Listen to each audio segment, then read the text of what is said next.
Alrighty, let me introduce the panelists. First off, we have Nancy Obudu, who we've heard reference from two main events of the chapter over the past year. Nancy is the legal director of the ACLU of Florida, a former staff attorney with the ACLU's National Voting Rights Project, and she will discuss voter suppression laws. They prevent minority, young, elderly, disabled, and low-income Americans from exercising fundamental rights via onerous ID requirements, cuts to early voting, and voter purges. Nancy received her BA from Columbia University and JD from Tulane Law School. She is admitted to practice in Florida, New York, and Georgia, and for the U.S. Supreme Court and other federal courts. Okay. And Alex, our last attendant, is going to join us because she's here now. Great. Where is she? Oh, here she is. Tanya Diaz Clevenger. Could you identify who's who? Yes. Tanya. That's Nancy on the right. We've seen her picture already a few times. Tanya. She's the daughter of Cuban immigrants and entrepreneurs who taught her the importance of hard work and education. She will discuss threats to the Muslim community. She graduated magna cum laude from the St. Leo University with a degree in criminal justice and graduated from Stetson University College of Law. Traveling to civil rights landmarks and interviewing legal, political, and media veterans. Jasmine Rogers. Jasmine Rogers, a community organizer for Dream Defenders and others, will speak about Black Lives Matter. Jasmine developed her zeal for social justice after the 2006 death of Martin Lee Anderson at a boot camp in North Florida, and she organized against police brutality in the cases of Laval Hall, Jermaine McBean, and other victims. She has lobbied the United Nations and the U.S. Department of Justice on police practices. And Danielle Tilley. Daniel is a staff attorney for ACLU of Florida. He has served as lead counsel in our successive marriage equality litigation and will discuss LGBTQ rights. Daniel studied at New York University before law school and at the University of Georgia, where he was a member of the Georgia Law Review and received honors. Clerk for U.S. District Court in the Northern District of Georgia and the U.S. Court of Appeals for the Armed Forces. He is admitted to practice in Florida, New York, and the District of Columbia. And you'll have to self-introduce because. Hello everyone, my name is Antoinette Hidalgo. I'm a PhD candidate in international human rights law, and I also work for Faith in Florida. I'm a community organizer.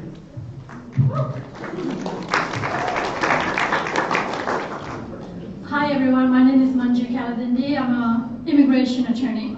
Thank you. And with that, I will let the panel begin. We'll start with Nancy because she's under time constraints to get to the People Power event in Miami this afternoon. Nancy. All right, well thank you very much, Alex, the Broward chapter of the ACLU, and all of you for spending a very beautiful Saturday inside of the library to learn about the various activities of the ACLU when it comes to advocacy, litigation, and legislation, and in particular, given the turbulent political times we're in, how we are responding to President Trump's policies when it comes to a variety of issues, but especially with respect to immigration policy.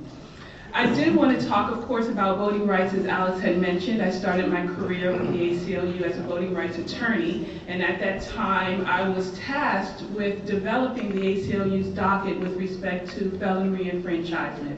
Florida is one of now a very few number of states that permanently denies the right to vote to individuals with a criminal conviction. And unlike other states where the restoration of rights is automatic upon completion of sentence, or sometime whether you're released from prison on probation or completion of your entire sentence, Florida requires individuals to go through an additional step.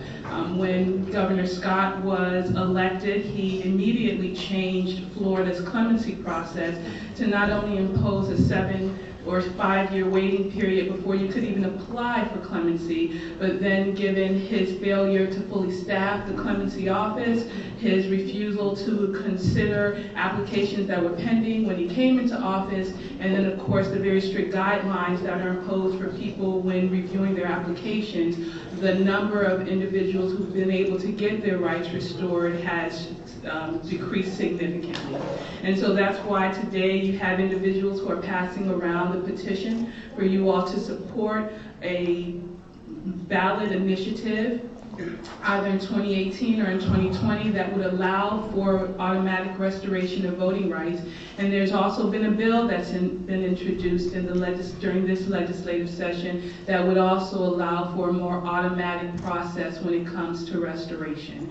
And so I hope that if you haven't already, please sign those petitions because it's really important. Florida has one of the highest incarceration rates in our country. We have, as a result, a significant problem when it comes to mass incarceration, and then when you couple that with the collateral consequences of having a criminal conviction, not only losing your right to vote, but being ineligible for government assistance when it comes to housing, when it comes to advancing your education, you see then we really are creating a second class, and some would say third class citizen class in our society. And so this definitely plays a role when we look not only at the composition of our legislature in Tallahassee, but as a result, the policies that are being enforced today.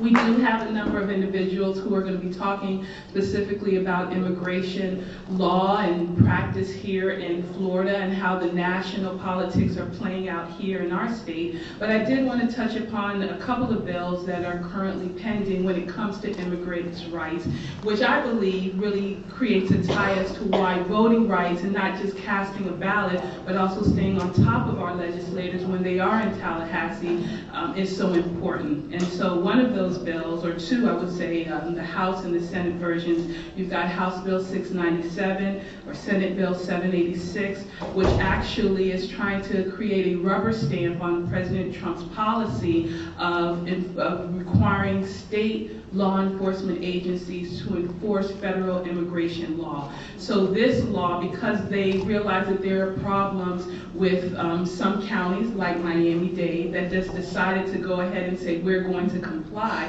they're trying to create a legal avenue for that kind of compliance. And so this law doesn't always necessarily target the individuals who are subject to the detainers, but targets the law enforcement officers, the local government officials who decided that this policy is not only something that Florida residents on a whole shouldn't and do not support, but also something that as law enforcement agents they don't want to support. It's increasing their work caseload, it's increasing the cost in terms of incarceration, it's making it more difficult to maintain the bonds and open communication, dialogue, and collaboration that law enforcement agents have begun to establish with immigrant communities. And so this bill would actually make it a crime for, or requires law enforcement agencies to comply with ICE detainer policies. It says that if they fail to do so, they not only can be subject to financial penalties, meaning $1,000 to $5,000 per day for not complying with the policy, but it also gives power in citizens to report law enforcement agencies who they believe are failing to comply. The other problem with this bill is that it allows judges to actually reduce a person's sentence if they are suspected of being an undocumented person. It allows them to decrease the person's sentence so that you can facilitate the process of transfer to the federal government a lot quicker.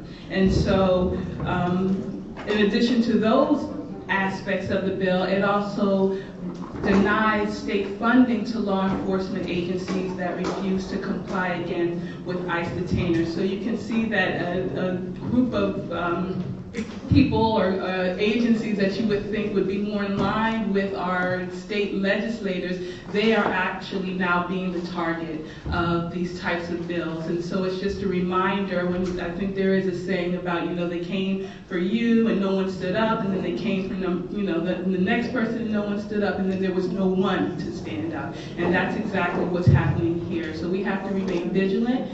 We have to continue to build those ties with law enforcement, and we have to encourage law enforcement to stand up against these types of policies. Another bill that we're really concerned about is known as Senate Bill 120. This bill would actually increase the criminal penalties for someone who is suspected of being undocumented. So that means in practical sense that if you are convicted of a misdemeanor, that misdemeanor becomes a felony in the first degree. If you have a felony in the third degree, that all suddenly becomes a life felony. And so again, not only increasing our problem with mass incarceration, but also usurping the federal government's exclusive authority when it comes to determining immigration status. So I'm raising these bills with you so that again you can put pressure on your legislators to oppose them when time comes for a final vote. We've also, just to touch on some of the other legislative issues we've been working on, there is a bill that's been presented to allow more religious instruction, I would say, in the schools. It's called kind of the Religious Expression Protection Act.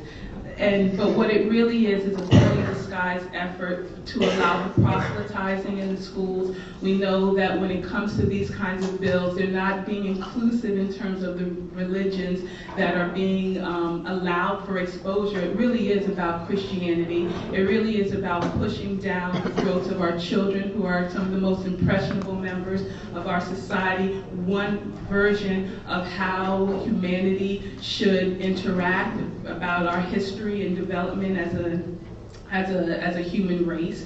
And so this is a bill that we're really concerned about because, again, although the language may sound palatable, it's actually a very sinister, I would say, effort to put religion back into schools after, the success of the First Amendment and Establishment Clause of making sure that we have freedom of religion, of expression, and that the school grounds are a safe space for everyone.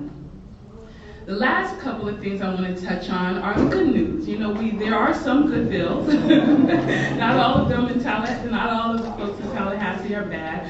We are trying to make some inroads when it comes to criminal justice reform. There's a criminal justice task force that's been proposed. Their mission would be to provide a comprehensive review of not only our criminal code, but also the operation of our courts. And then when you're looking at our correction institutions, our work in the prisons is something that the ACLU has been doing for decades. One reason why we have a national prison project based in DC. And here in Florida, we've also had to sue a number of jails and prisons for their treatment, inhumane treatment of those who are incarcerated in their facilities. So this bill is creating an opportunity for a real close analysis of how these systems have been working, why they've been failing, and proposals for how to make them better, which we hope will also include an effort to again reduce our prison population. And then another bill that we're pretty excited about is known as the Adult Civil Citation Bill. It would allow for those adults who have been convicted of a first misdemeanor offense to be subject to a diversion program so that all of the collateral consequences I talked about earlier, they don't have to face. They actually get a second chance to correct whatever mistake that they made and not have to be penalized and stigmatized for the rest of their lives as having a criminal conviction. So we're putting a lot of support around that bill. We wouldn't say that it's perfect. We want to make sure that when time comes for implementation, it's proper, that it's not abused, but it is a step in the right direction, which is why we have put our name and our support behind this effort. So I think with that, I'll stop and let someone else speak for a little while. Thank you so much.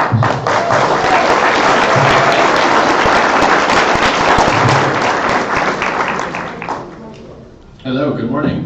Hi. It's the afternoon, okay. So my name is Daniel Tilley. I'm the staff attorney for LGBT rights for the ACLU of Florida, based out of the Miami campus. And today I'm going to be talking about a few things, LGBT issues mostly. I'm going to talk about the Trump administration's executive actions. I'm going to talk about Florida legislation, and I'm going to talk about some of our litigation in this area. So first on the Trump pieces, I think as everyone knows, the Trump administration has really targeted some of our society's most vulnerable communities: immigrants, Muslims, racial minorities, transgender children, and I'm going to talk a little bit about trans students. So just a little bit about the law first. Title IX is a federal statute that prohibits discrimination on the basis of sex in educational programs. If there's a question about what sex discrimination means, the statute itself doesn't say, but courts have ruminated on this for a long time. And what sex discrimination means today, according to a number of courts, is that it includes discrimination on the basis of gender identity, discrimination on the basis of transgender status, discrimination for failure to conform to gender stereotypes. And especially that last piece is pretty uncontroversial based on a Supreme Court case a long time ago, Price-Waterhouse v. Hopkins. And so we're seeing increasing court decisions around that question. And there was Obama guidance on the applicability of Title IX to transgender students, of course, during the Obama era. And that guidance stated that schools have to treat transgender students in accordance with their gender identity. In other words, a trans boy, a boy who is assigned female at birth but identifies as and is male, should have access to the boys' restroom at school. The Obama administration made clear that schools should treat students in that way, and the Trump administration, of course, took a different approach and decided to rescind that guidance and then issue its own guidance, which stated that, well, this is really a controversial issue, we're going to have to leave it to the states, which is a pretty bizarre position to take because, of course, federal law still applies to the states. The Constitution still applies to the states, and the administration can't simply decide that federal statutes don't apply to states and that they don't have to adhere to federal law. So what does this mean for litigation? Well, the ACLU in June of 2015 filed a case in Virginia on behalf of a student named Gavin Grimm, who had secured permission to use the male restroom at school. This went on for a number of weeks, 7 weeks without incident, and then somebody, I guess, who didn't like it caught wind of it, and they had very public discussions at school board meetings about this student's genitals and decided to pass a policy prohibiting him from using the male restroom and forced him to use separate single-stall restrooms that no other students had to use, which effectively excluded him from the common restrooms and prevented him from essentially receiving a full education.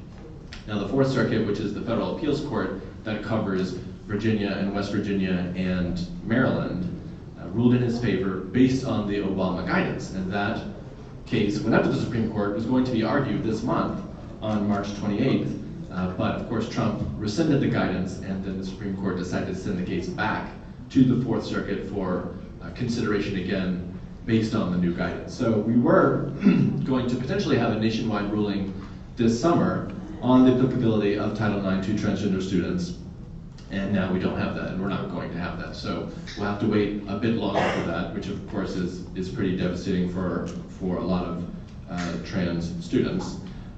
But it's important to note that although the Trump administration rescinded the guidance, they didn't rescind Title IX, they didn't rescind the Constitution. So of course those laws still apply in court, and schools still have to adhere to him, and we hope and expect that more and more courts will continue to recognize the applicability of Title IX and the Constitution to cases like these. In Gavin's case, it was pretty amazing that so many amicus briefs, I think it was over 30, were filed in support of him, and just like a really amazing cross-section of folks, of parents, of school administrators, of medical associations, et cetera, in support of him and the cause of transgender students. And I think that means that we're moving in the right direction despite this pretty significant pushback. But of course, it doesn't make it any easier for trans students in the meantime. But I think it is a detour, it's not the end of the road, and we're going to continue to fight for students like Gavin and others. Now I should say that, As I said, schools do have a duty to treat transgender students in accordance with their gender identity.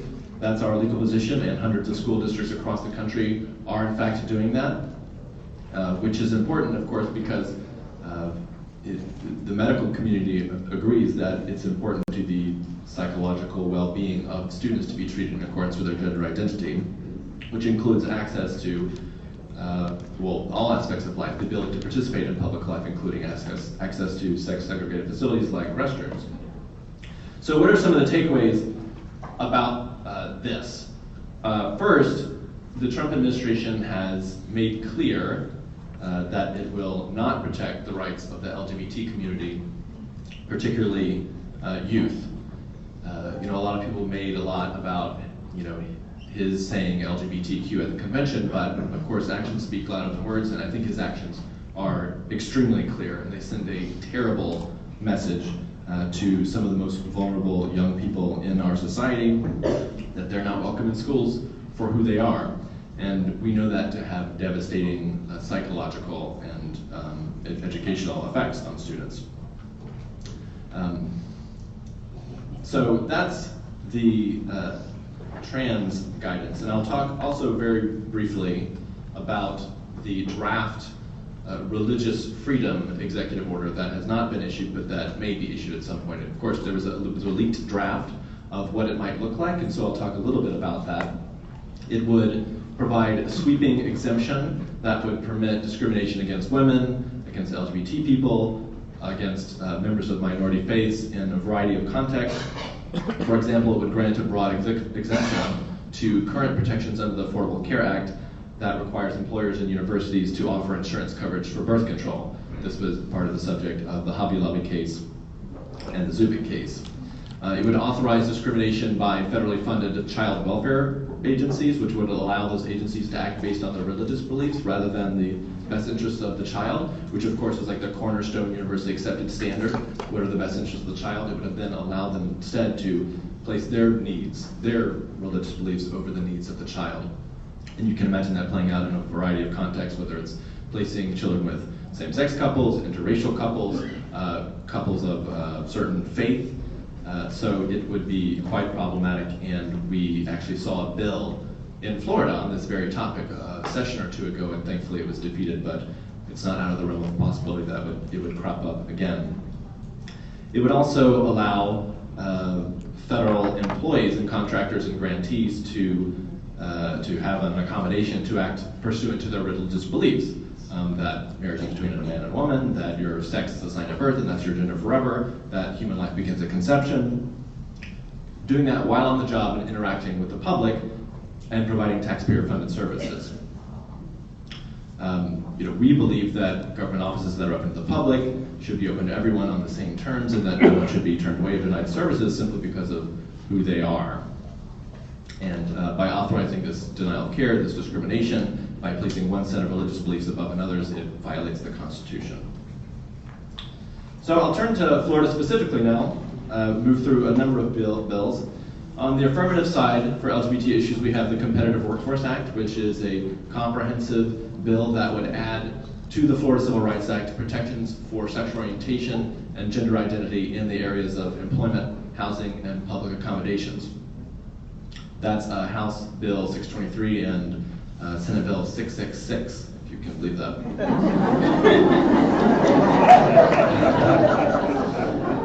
Plays right in priority.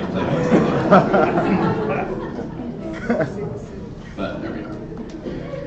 We don't have a so-called bathroom bill this year, thankfully. That came up a few sessions ago, and we've seen it in other states, including now this session, Texas. But we don't have one in Florida. I don't think it's out of the realm of possibility that we'll see one in the future, but thankfully we don't have one this year yet. There is a bill, a sort of sleeper threat that I think folks would do well to learn more about, which is House Bill 17 and Senate Bill 1158. It's a preemption bill that would essentially preempt all sorts of local regulation. The preamble to the bill has this lofty expression about home rule and the authority of local governments to being an important value, but then the rest of the bill goes on to undermine those very values, such that nearly any local regulation would fall within the ambit of the bill and would be sort of overturned, preempted by the state legislation. It preempts, quote, matters relating to commerce, trade, and labor, or anything that, quote, interferes with the regulation of commerce, trade, or labor outside the territorial boundaries of the county, as well as any local effort that, quote, has an adverse impact on economic growth, employment/job creation, investment, competitiveness, productivity, innovation. And you can imagine, like, well, what do those things mean? Like, what does it mean to have an adverse impact? Is like providing a benefit, providing a certain wage. There could be, there's a million and one things that this could apply to, and one could make the argument that really anything that a business does has an impact on that business in some way, whether the economic viability of the business or what have you. What it would do is that it would sanction discrimination. It would prevent local governments from adopting anti-discrimination laws. So if Broward County has a comprehensive human rights ordinance. This bill would preempt human rights ordinances, future human rights ordinances from being passed, such that local counties or municipalities could not provide more expansive protections or any protections that are not provided by the state. It also would create the ability of another county, another municipality to challenge the creation of a law in another town, another city. So a local government, pursuant to this law, could attack the regulation of another municipality, and then that law would be nullified unless the state legislature ratifies that local law. So it gives sort of a veto power over the state government and over other municipalities from enacting things that they don't like. And so you could imagine, a new city passing a human rights ordinance in another city saying, like, we don't like that, we don't like those protections, we're going to stop you from doing it. And they could do that unless the state legislature agreed to allow them to do it. So it would be a truly radical transformation of the relationship between the state and local governments and local governments among each other. And so that is a very insidious bill that I think we should strongly oppose. Can you give us the number again, please? Sure. So the number is House Bill 17 and Senate Bill 1158. And now I'll close with talking a little bit about some of the litigation that we're involved in on LGBT issues. Of course, the ACLU has the trans students' rights case that was at the Supreme Court and now is back at the Fourth Circuit. Here in Florida, we've worked for a number of years with a number of trans students across the state to help them be recognized for who they are at schools. Currently, we have an administrative complaint pending in Marion County, but unfortunately, all of the administrative complaints across the country have been on hold because of a court ruling in Texas, and I think it's fair to say that the administration has no interest in pursuing these complaints anymore and do anything with these complaints. So unfortunately, that is on hold. We're finishing up a Gay Straight Alliance case out of Lake County at Carver Middle School. This is a case where we were able to secure the right of the GSA to meet a number of years ago. The school board changed their policy, and after 3.5 years of litigation, as of this month, they are now finally able to meet again. And so we're committed to ensuring that that stays in place now that we have a court ruling saying that public middle schools across Florida can have GSAs under the Equal Access Act.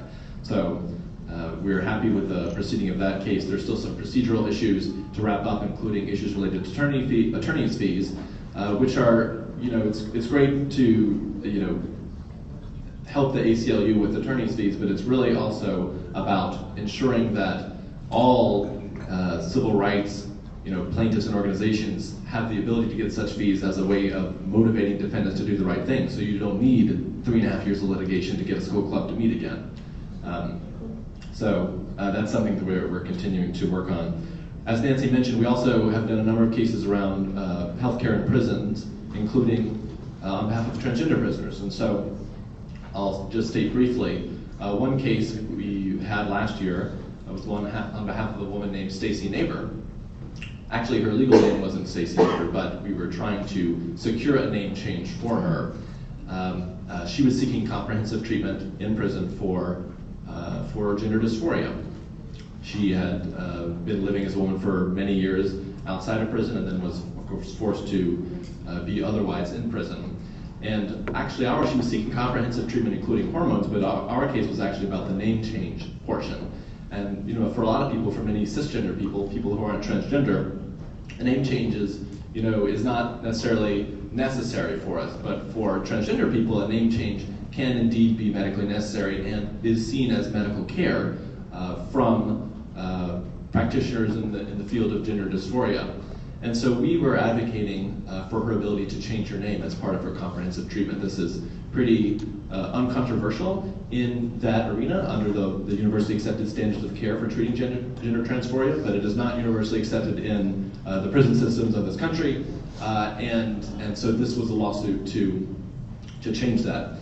And I use the past tense because Stacey Neighbor, unfortunately, allegedly committed suicide and died last year in prison, which I think,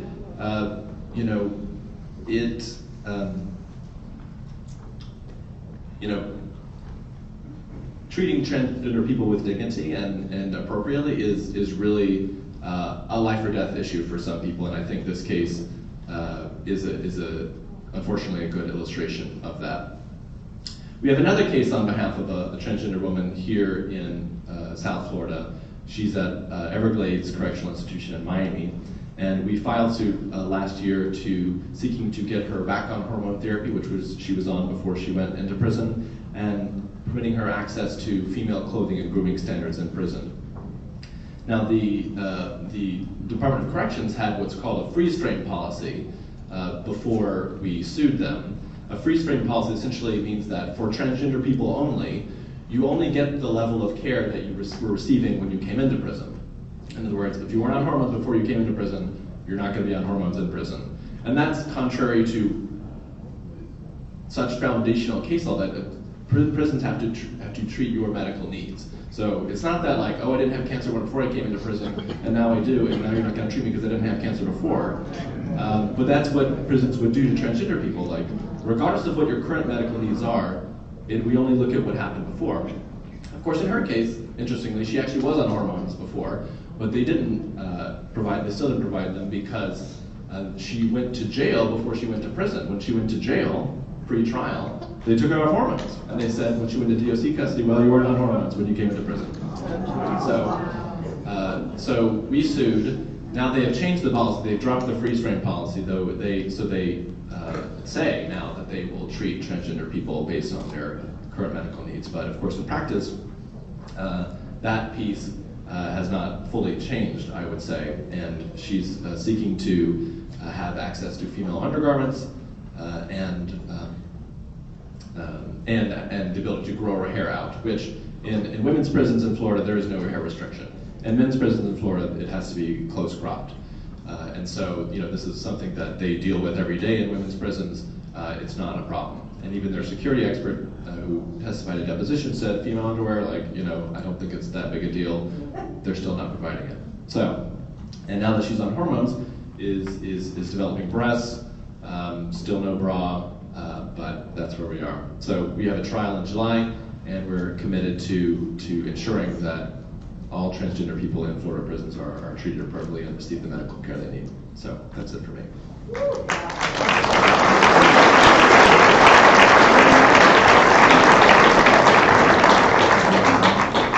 Thank you, Daniel and Nancy. Q&A, line up here for Nancy and or Daniel. The rest of the panel is going to follow at 2 o'clock. They have to be in Miami, so by 2 they're going to be in the car. So did anyone have any kind of questions they may have? Please come to the mic. To make it easier for everyone, if you come to the mic and make a line. Hopefully Bill has a question. I see him standing. Let's make him uncomfortable. Anybody else, please come here. Questions, not statements. Thank you. Hi, Daniel. I have a question for you. Our group is Indivisible South Florida, and there was an LGBT cruise that came into Port Everglades. We found out the day that executive order came out regarding the Muslim travel ban.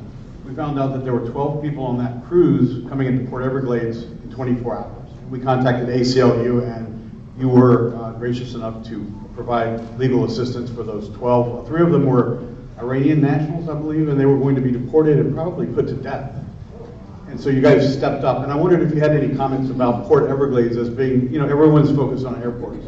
But Port Everglades is actually one of the areas that we forget about sometimes when it comes to that type of issue, deportation issue.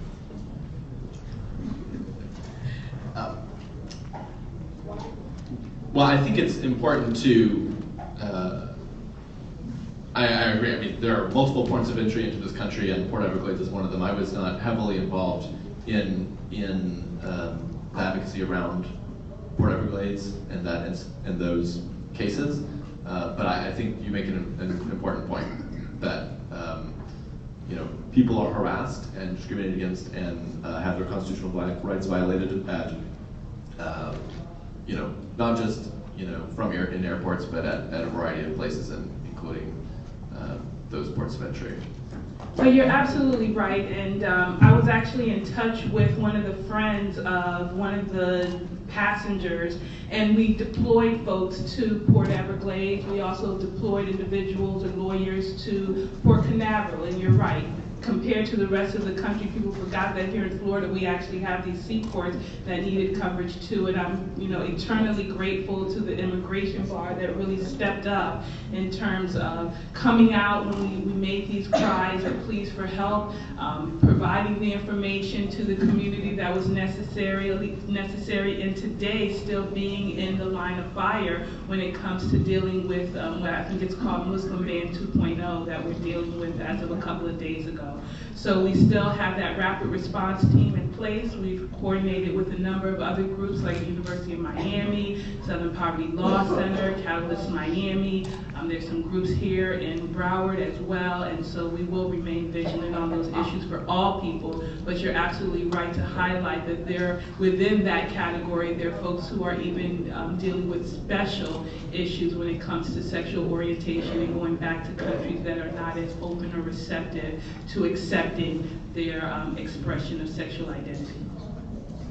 During the break, 2 o'clock, we're going to hand out toolkits. Please take one. Keep passing them. We only have a certain number, as well as the 7 talking points. So everyone can take away a little gift.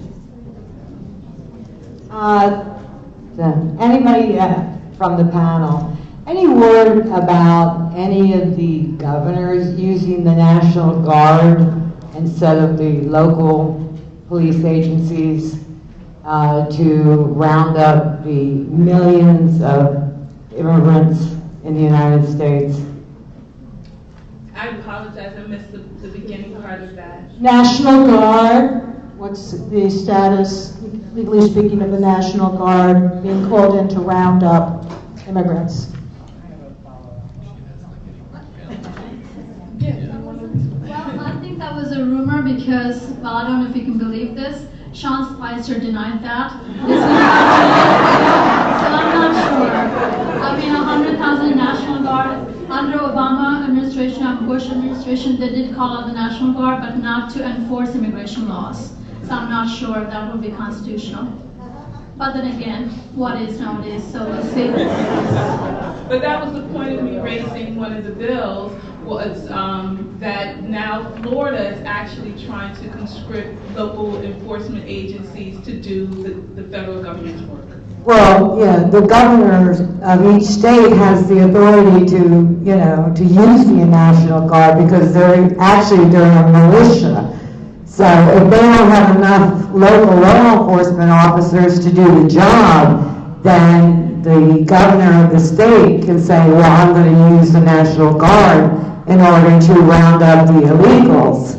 And there was, according to the Associated Press, a memo that the Department of Homeland Security,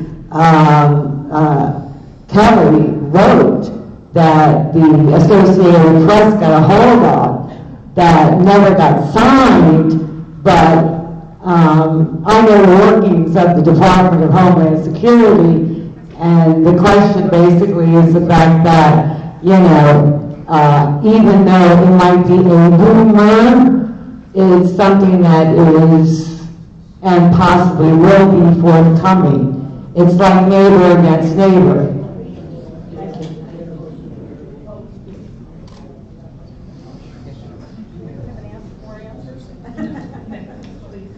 Hi, yeah. This is a question to both of you. What can like the average citizen, or more specifically, someone in school, if anything, like do to help the transgender in prison things? Like, is there any like awareness thing that we can do?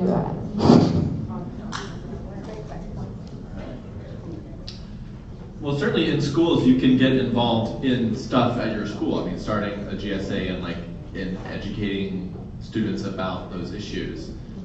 You know, not just prison issues, but you know, a lot of other issues. I think would be a great way to start. I know that we're also. I mean, there's also going to be materials that we have that give you like a list of ways to get involved, like very concrete, specific things. But on that piece specifically, I would say, start with your school and getting other people caring about it, so that we're, sort of raising the profile of these issues, which currently are pretty low in terms of awareness. So. Suggestion? Perhaps young students who want to start something in the school need guidance from us, our chapter.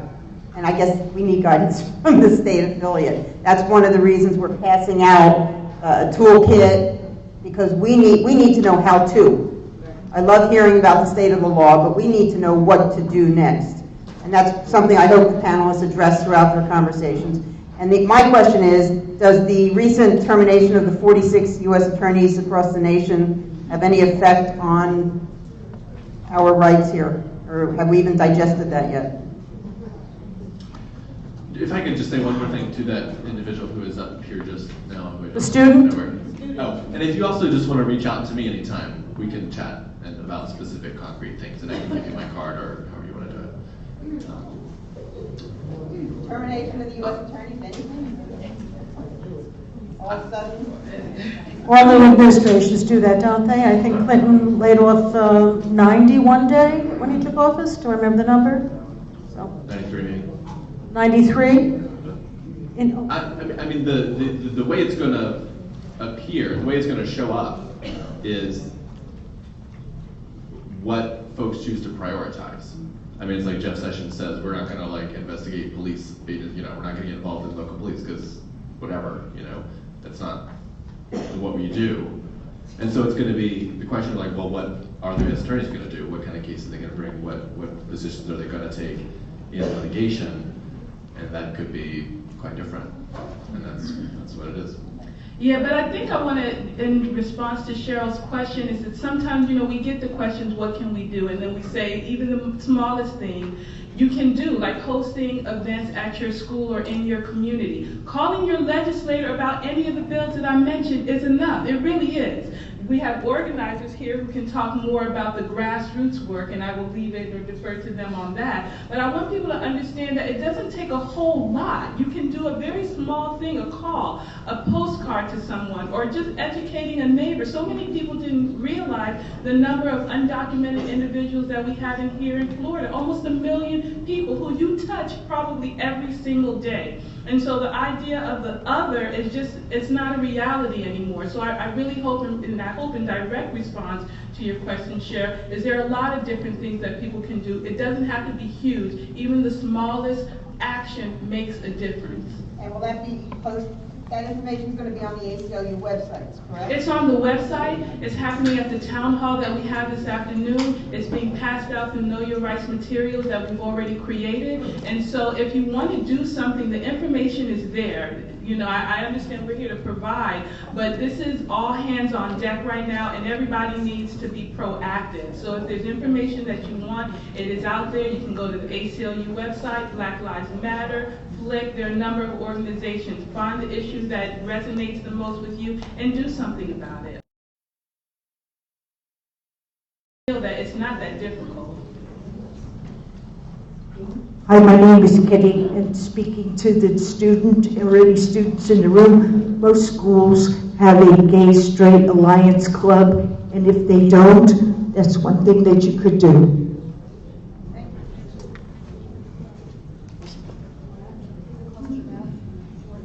Thank you. I don't have a question. My name is Maureen Herzog. Okay.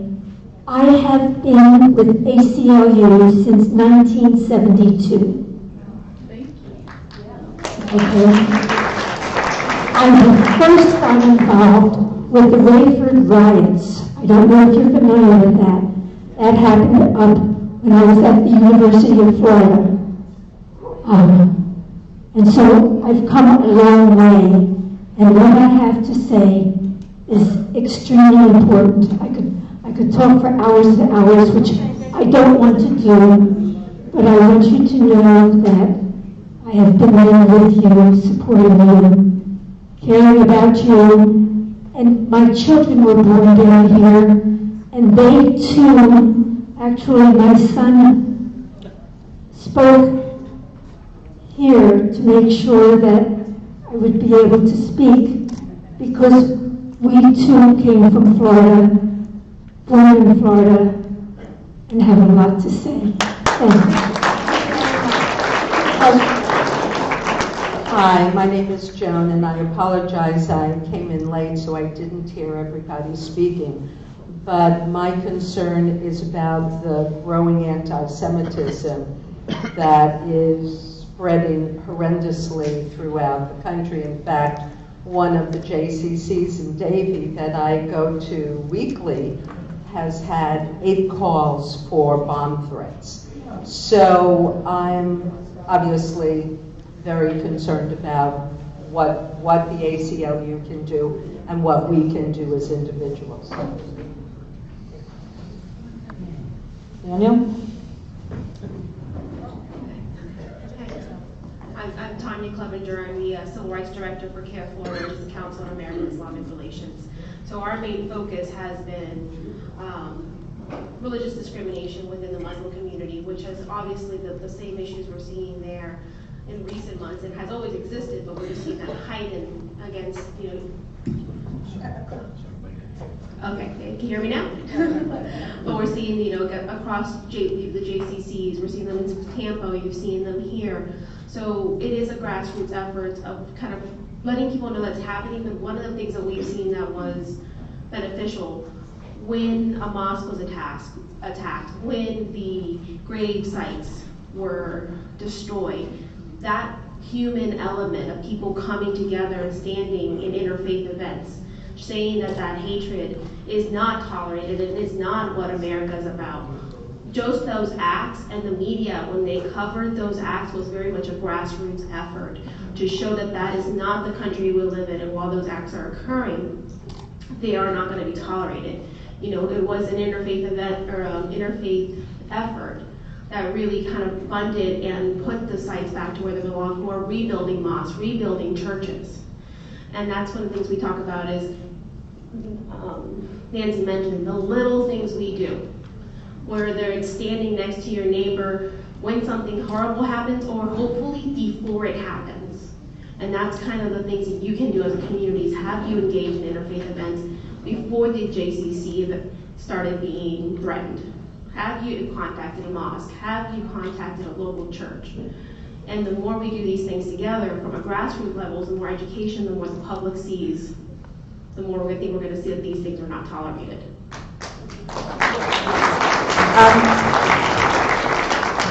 I have a very simple question. What about DACA? What are we doing with the schools and the universities here? We have a large, immigrant community, and those kids didn't come here on their own. Yeah, we are working on DACA, Deferred Action for Childhood Arrivals. In fact, last week we had an emergency situation because what's happening with a lot of the DACA recipients is they're being moved all around the country.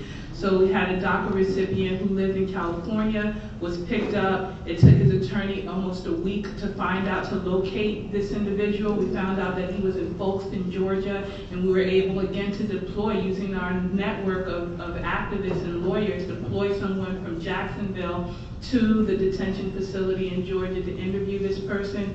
We helped to coordinate the filing of bond papers for this individual in Orlando, because even though he's from California, was housed in Georgia, his bond hearing was happening in Orlando, Florida, and so they are absolutely a vulnerable population. We continue to support DACA, we continue to represent DACA recipients, and we also have to remember DAPA, Deferred Action for Parents of the Childhood Arrival. So it's something that we continue to work on: advocacy, litigation, and education. But they are absolutely, again, a very vulnerable population that President Trump has publicly stated he has plans to come after. In the final 30 seconds, do you want to talk a little bit about church and state separation, some of the cases, quickly? Sure. For the same topic? Sure. I would say, kind of looking at one of the questions that we had in terms of the attacks on the mosques, attacks on the synagogues, we have to remember that even those who are the most vulnerable in our population, prisoners and inmates, are still even having efforts to erode their religious liberty. And so Tanya and I are actually co-counseling a case against Miami-Dade County that refused to provide halal diets to inmates.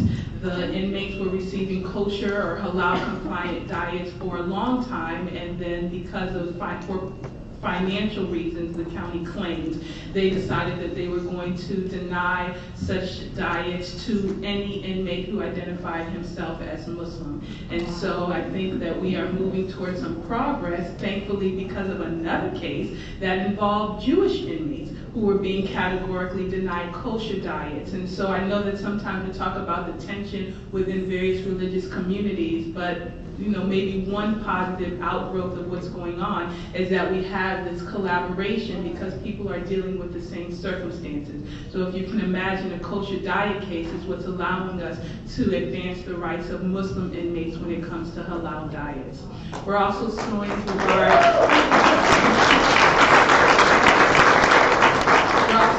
Broward County.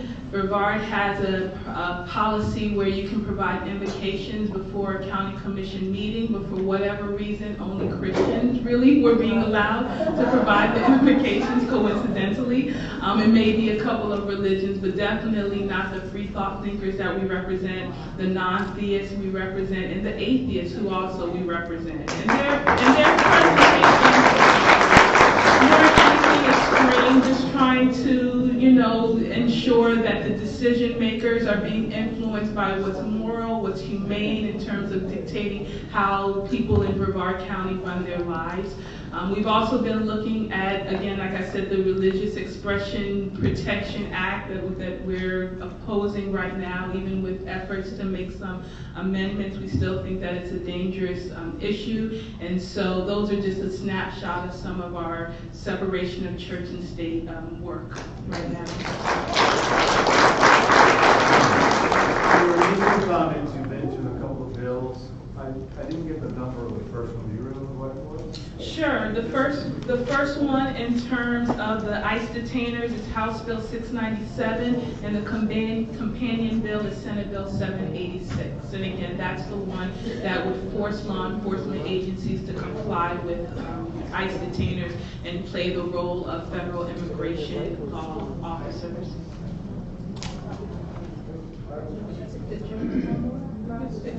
Hello? Okay, let's give it up for Nancy Luder, Daniel Chen.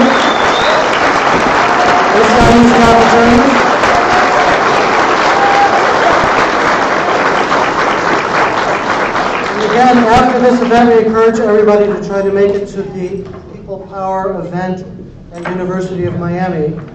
Doors are opening at 4:30. The event starts at 5 and goes till 7.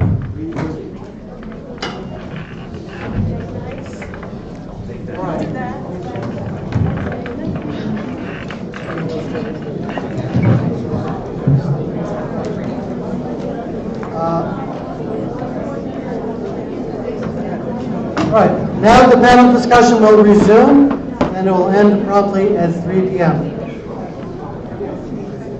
All right, you want to just go in order?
You're beyond toolkit.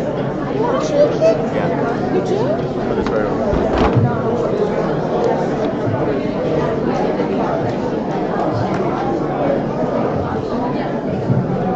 All right, everyone, the panel discussion will resume.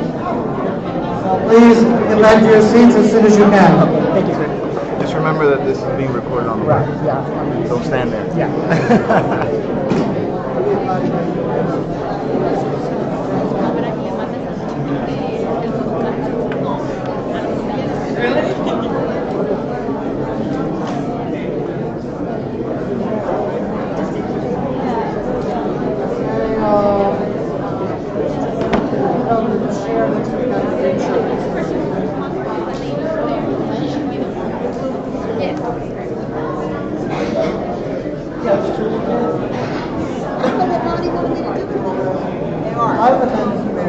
Hold on. Hey, Ronnie.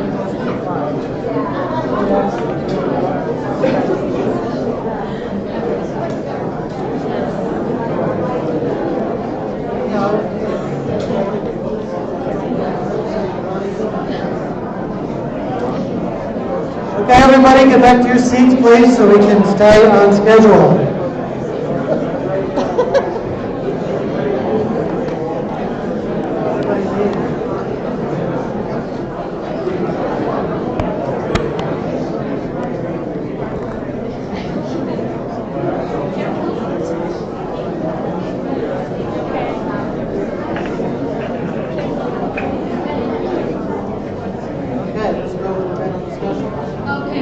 The panel discussion is now resuming. Please return to your seats.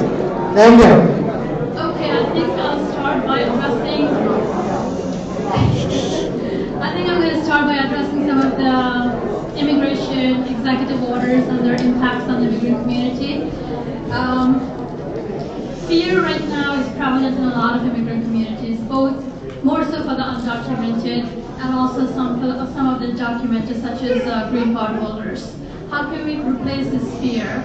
I think we can replace this fear with knowledge about people's rights and protections. Now, how many of you think that undocumented people have rights under our Constitution? Very good. Some people come to me and ask me, do we have rights? And I say yes. Under what? I'm going to read the 14th Amendment. Under that, no matter who's president, everyone living in the U.S. has certain basic rights. According to the 14th Amendment, all persons born or naturalized in the U.S. and subject to the jurisdiction thereof are citizens of the U.S. and of the state wherein they reside. I'm going to skip to some other stuff. Nor shall any state deprive any person of life, liberty, or property. It is the word person that connects the dots of due process and equal protection in the 14th Amendment to the U.S. Constitution. Therefore, aliens, whether they're documented or undocumented, have certain rights. Now, I know most of you have heard of ICE raids. So we've been advising community organizers as well, have been advising undocumented aliens that they do have rights. What are those rights? If ICE comes to you, knocks on your door, do you have a right? Do you have a right to open the door? No, you do not. You do not need to open the door. First, ask them if they have a warrant, a judicial warrant, not an ICE warrant, which is different. If they say yes, ask them to hold it up against the window or slip it under the door. And if it is a judicial warrant, then I guess you do have to let them in, but you do have the right to remain silent. Because the minute you speak and you start answering their questions, then they could establish probable cause under that. So what some attorneys have been giving their clients two pieces of documentation. One is called the G28, which is what we have our clients sign, having them say that it is okay for us to represent them in a certain matter. The next one is a letter from the immigration attorney to the ICE officer on their letterhead, whether it's a private attorney or a legal aid organization or even CARE, on their letterhead stating that I, the name of the attorney, is representing so-and-so, and I have instructed this person to remain silent. If you need to speak to me, please call me.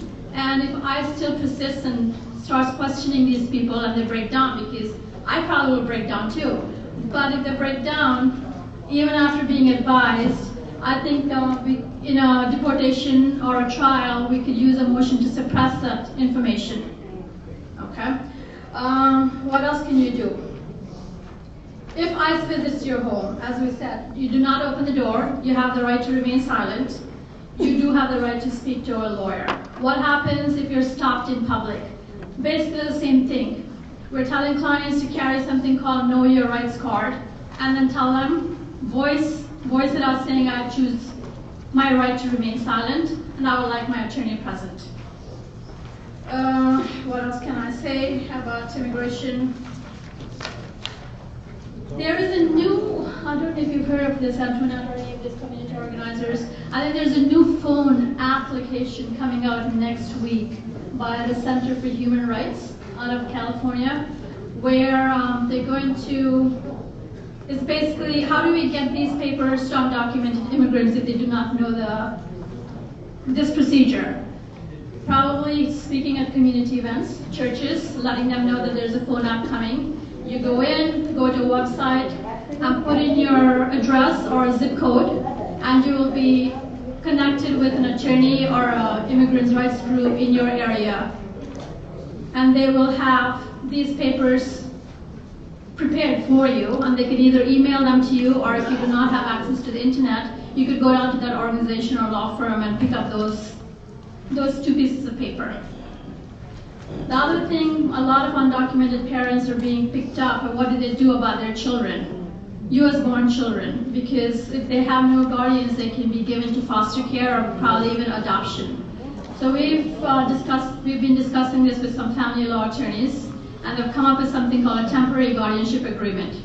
Fill that out, execute it, and make sure that you have it. In case ICE picks you up, you can give that temporary guardianship of your children to someone else. That will eventually be enforced, taken to court, and the person who has the right over your children, hasn't committed a crime, will be designated as their guardian, temporary guardian. Do you guys want to speak on that? Any of you? About the temporary guardianship agreement you have, Jasmine? Undocumented parents? Yeah, I don't know what else to touch base on. Okay, all right. Besides laws affecting the undocumented, something recently happened last week. I don't know how many of you have heard of the H-1B visa. It's a non-immigrant visa. Anyone? Okay. All right. Normally, employers, if they don't want to wait the 4 to 6 months before they bring an employee on, they pay a premium processing fee of $1,225 on top of the other probably $2,000 fees. In which case, immigration, USCIS adjudicates that petition within 2 weeks. So if that's approved, the employee comes to start working for you. But they're suspending that premium processing fee for about 6 months starting April 3rd. So a lot of clients and a lot of employers are trying to figure out what do we do. There are lots of hospitals in the Midwest especially where there's a physician shortage, and these physicians are finishing up their residency, and they go through something called a Conrad State 30 waiver program, which could take several months. After they get that waiver, they apply with immigration for the H-1. So a lot of people right now are caught up in this, and they don't know whether they'll start with these hospitals. The hospitals don't know what to do, and in the meantime, they're losing millions of dollars, immigration, which if he really wants to build a wall, he probably could use that money for building the wall. I don't know, any questions, or maybe we could take questions later? I want to refer to... At the end, probably, if we could. Can we? Oh, it is. Maybe if you can hold on to your questions towards till the end, then we can address those. Yeah. Hello again, my name is Antonia Hidalgo. I work for Faith in Florida, who is part of the PICO National Network, and it's a faith-based organization. I joined it last year. It is a multiracial, multi-faith, and that's something that attracted me. I was in Europe for 8 years, just came back to this. Actually, during the Bush administration, I was very active working with migrant farm workers. I grew up in a migrant farm worker community in Fort Pierce and in Fellsmere here in Florida. And I'm also very aware of the immigrants located in Immokalee, Florida. When I came back to do my field research for my PhD, I started to engage with a lot of these people from Immokalee, working with undocumented migrant women who are tomato pickers, who are going through domestic violence and also sexual harassment. I don't know if many of you have heard about what's called the Green Motel. A lot of the women are raped in the fields of here in Florida and throughout the country. And these are the women who pick our fruits and vegetables. And this is why we have cheap fruits and vegetables on our tables. And we have to thank them and we have to appreciate them, their work. Yes, let's give them a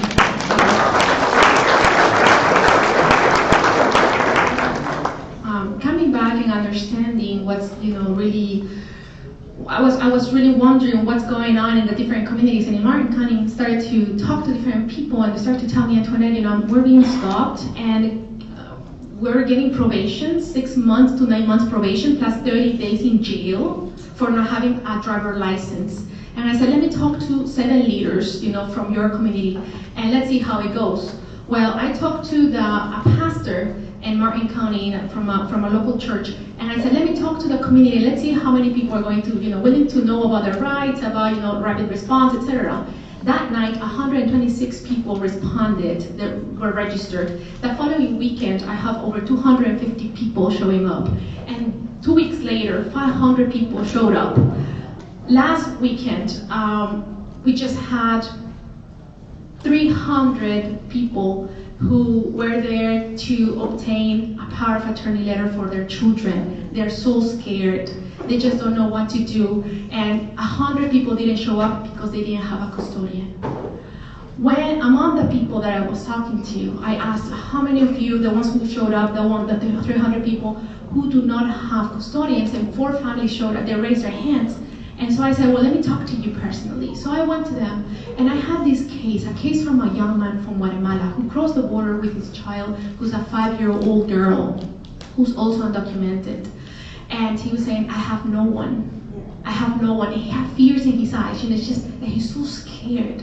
And I said, okay, let me figure things out, because I already have 4 kids, under my care. So we have to talk to more people about this. But this is how desperate is the situation. I decided to go this past Monday to talk to, to their house and to see how can we plan together, what's really going on? How is it that we can sit down together and think, about the protection of the children? Because I don't know if you are aware, but human trafficking is huge here in Florida.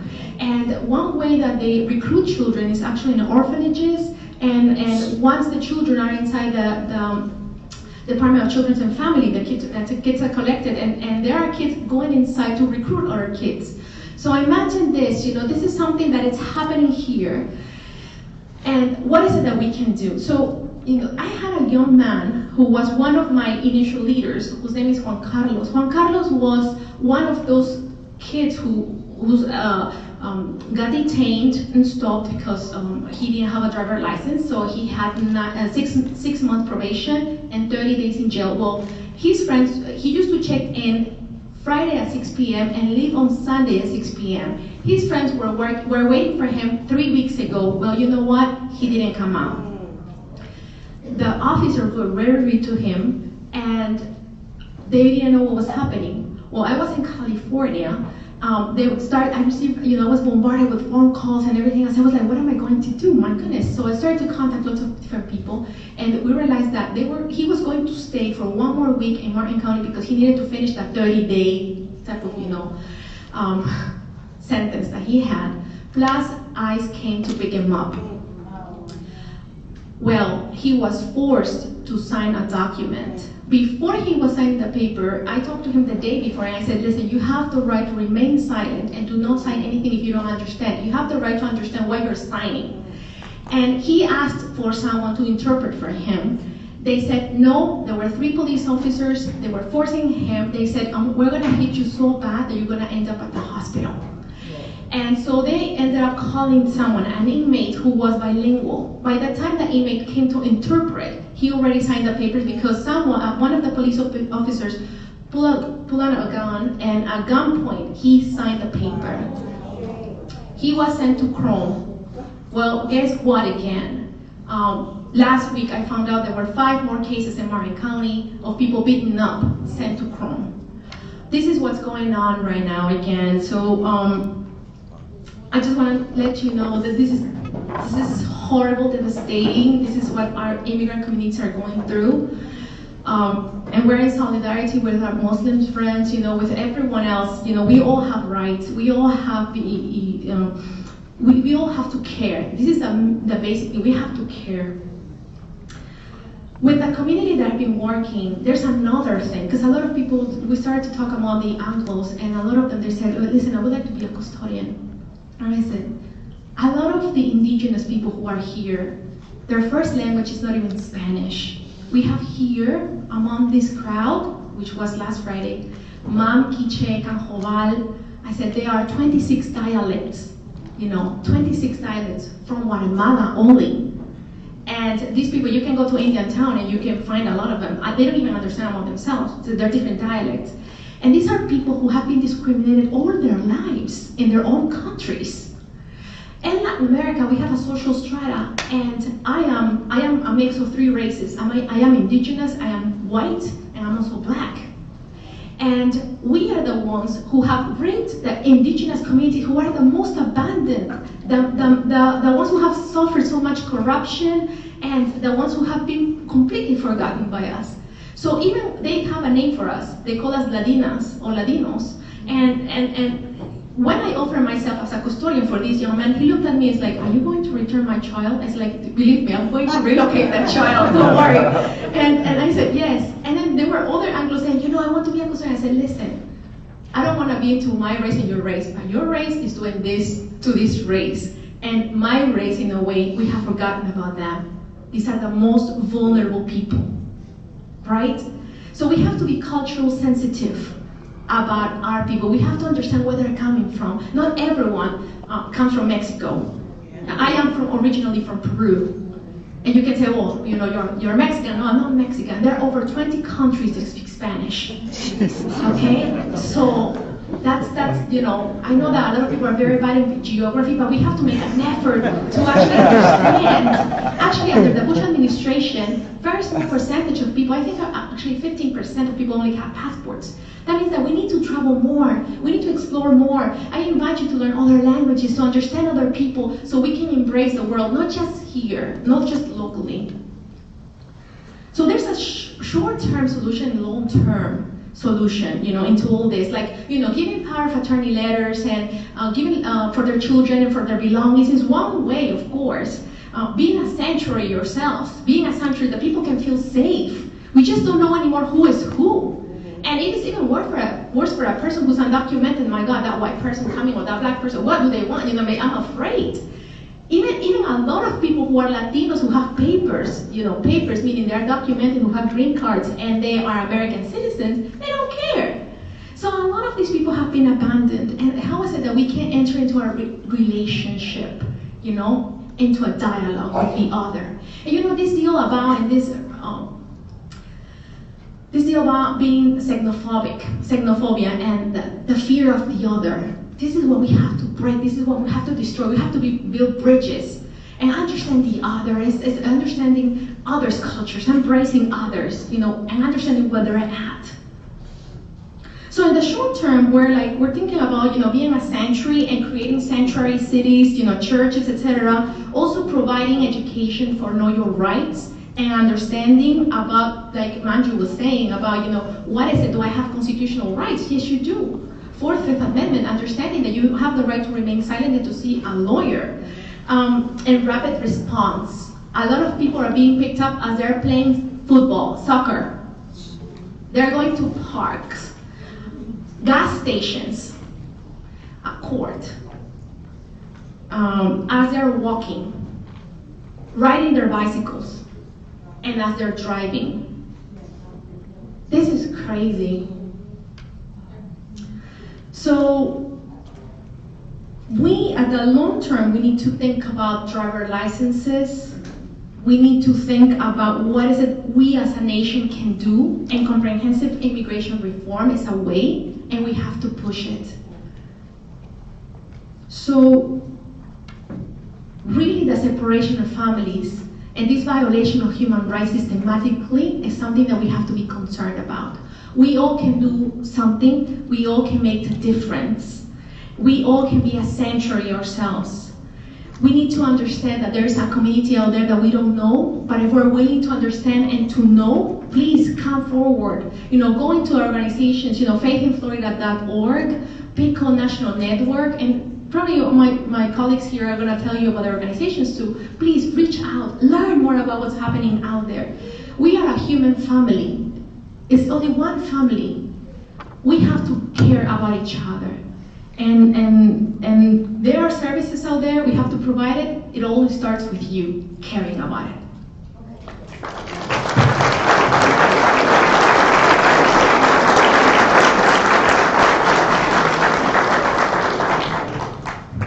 I keep breaking this thing. There we go. So I'm going to try to be brief because I know you guys have many questions that you would like to answer. I'm going to tell you briefly. Like I said, my name is Tanya. I'm really honored to be here with each one of you today. My background is my parents were Cuban immigrants into this country. They came to this country for the very freedoms that we continue to defend, from the ACLU to the attorneys to the Black Lives Matter, CARE, which is again the Council on American Islamic Relations. Much like my father, who spent 5 years in a political camp, I guess I'm an activist as well. And that means different things to different people in this room, and I know that's what we're really here to talk about. We talk about getting involved, we talk about what is there to do. So I'll briefly kind of talk from a CARE perspective, what we see, what the Muslim community is facing, what the Latino community is facing, what the African American community is facing, the Jewish community, because it's very simple. If we sit in LGBTQ, when we talk about all the different groups, really there's more similarities in the issues that we face as a country than there are divisions. The fact that you are here today, that you're present, that you're listening, is already one step. We're just asking you to go further than that. When you hear about the children who are being left because their parents are undocumented and they have fears, when you hear about people not being able to get work from immigration, or law enforcement abuses, or the Muslim ban, what else can you do? I think it all stems from one thing, and that's CARE's philosophy. We talk about ignorance leads to misunderstanding. Misunderstanding leads to fear, which leads to hate and ultimately to active discrimination and violence. So the main thing we talk about all the time at CARE, and it's something very simple that everybody in this room can do, is become educated, which you're doing right now, but educate others. So many times we have opinions that because of fear of conflict, we don't share with someone who's our neighbor. We don't share with someone who we're having dinner with. if we sit down and we talk about these differences, one of my favorite things I do for CARE is called an Islam 101 class. No, I'm not Muslim. Yes, I can still stand up for Muslim rights. But one of the things I love about doing an Islam 101 class, I go to schools, I go to government agencies, and I say, I'm going to give you some really basic information, but then I want you to ask me what you think is the most ridiculous question. And I'll say, do Muslim women have rights? And they'll tell me no. You know, they cover because their husbands make them. And I say no. They cover because it's their religious choice. That choice what makes us inherently American, right? So that education component, learning about something, but don't just stop there. Educate. Talk to somebody about it. Volunteer, donate. I don't care if you're volunteering your time, and that means that your particular skill set is to shuffle papers in a file for me. I'll take it. And I know many of the organizations here, ACLU, will take it. Donate money. If you don't have the time to literally come out, help us get the resources we need to help others. From the Muslim community perspective, I've been doing this for 5 years, and before that I worked at the Equal Employment Opportunity Commission. So I was already exposed to some pretty horrible things. From news cases, people hanging them out in the kitchens, and I hear that, I see some people's eyebrows go up. That's still happening. That was still happening before the Trump administration. What's our biggest difference right now, and probably actually a blessing? It's outward. People have lost the sensibility to say, maybe I shouldn't say that. But what that lets us activists do is know where the problems are, know where the issues are that we can target. Incidentally, it's also brought out more support, brought out more people to, like yourselves, who come out here and go, what can I do? So, you know, look at everything from double lenses. These problems have existed. I still see news cases at our office. I still have Muslim women who have their hijabs torn off from them at a fair. Mother and daughter spit at. Mosques burnt. We saw what happened to the Jewish burial grounds. These things happen, and they happen more than we see them in the media. They happen every day. Just this week, I had over 30 calls of discrimination-related incidents come into our office. That is Florida. That is only in our state. And I'm not just talking about the Muslim community or the majority of the calls that come into my office. I'm talking about Latinos whose homes are being raided, who very much like you said, do let people in their homes because they still don't know that in this country, doesn't matter who you are, you have that right. So, you know, we need to stop hating each other. We need to stop calling each other others. You said it beautifully when we talk about a human family. We are nothing more but different shades, different complexions, different beliefs, but we're all people and we ultimately have the same goals. And a lot of us chose to live in this country, or our parents chose for us, because of what this country stands for, but only if we continue to preserve those rights through active legislation, through activism, through courts and lawyers and legislation. You cannot turn a blind eye. We did a group recently, and we talked with youth and said, okay, we know all these problems exist. You know, we hear joking around about Muslim and everybody, oh, Muslims are terrorists, right? If you see something, say something. Well, take that upon yourself, that same thing that people use for hatred. If you see something, if you hear something, do something.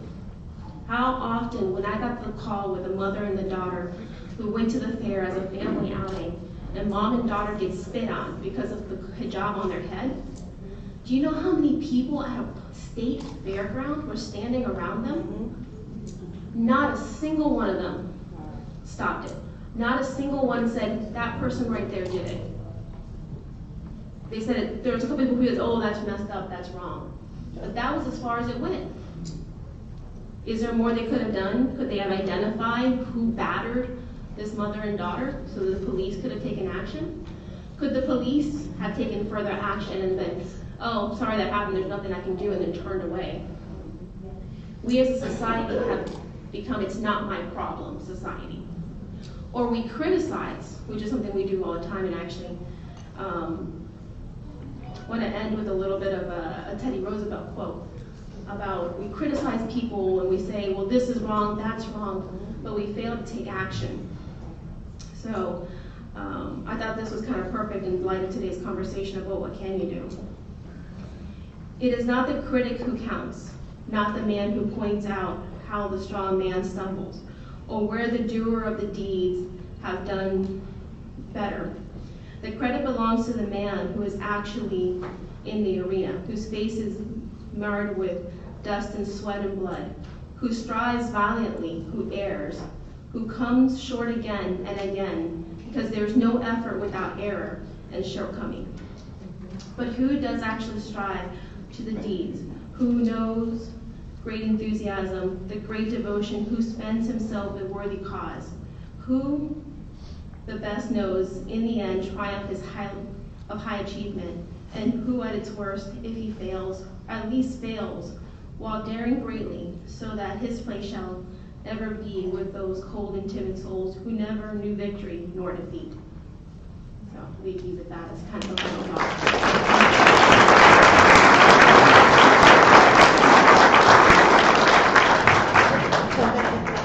All right, let's try to make this stay here. One quick thing I wanted to say before I forgot, in light of the immigration discussion, is we just found out that the mayor of Broward County, Barbara Sharif, is filing a resolution that would ensure that Broward County is not seen as a sanctuary city. That will go up for vote on Tuesday at 10 a.m. So she wants to make it very clear that Broward County will follow the federal government and everything that Trump has said and is not a sanctuary city. So keep that in mind. All right, so my name is Jasmine. I'm an organizer with the Black Lives Matter Alliance of Broward. And a lot of what we do is in coalition with other organizations around the sanctity of life for Black people, economically, in the education system, when it comes to police, food deserts, in any way that Black people are being marginalized and oppressed, specifically here in Broward County. We've partnered with Food Not Bombs, the Dream Defenders, the Broward Green Party, Power, the Unitarian Universalist Church, ACLU at some of our action, the National Lawyers Guild, Community Justice Project, YMCA, all types of people that we've partnered with to provide trainings, to have at our actions and provide support, that have let us use their venues all over the place because we need that support.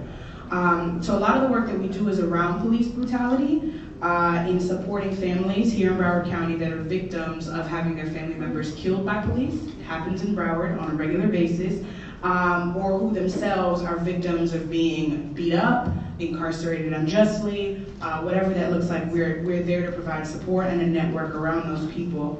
We're also involved in demanding accountability from our local politicians, from our local police chiefs, our sheriff's office, in whatever ways that we can to highlight the injustices and demand some answers. And we're also monitoring the trends that have been going on in Broward County. With education, we have a community education series where monthly there's a topic that's being discussed. We've talked about the history of movement and organizing culture. We've talked about things like capitalism and how much that pervades our society and has its origins in slavery.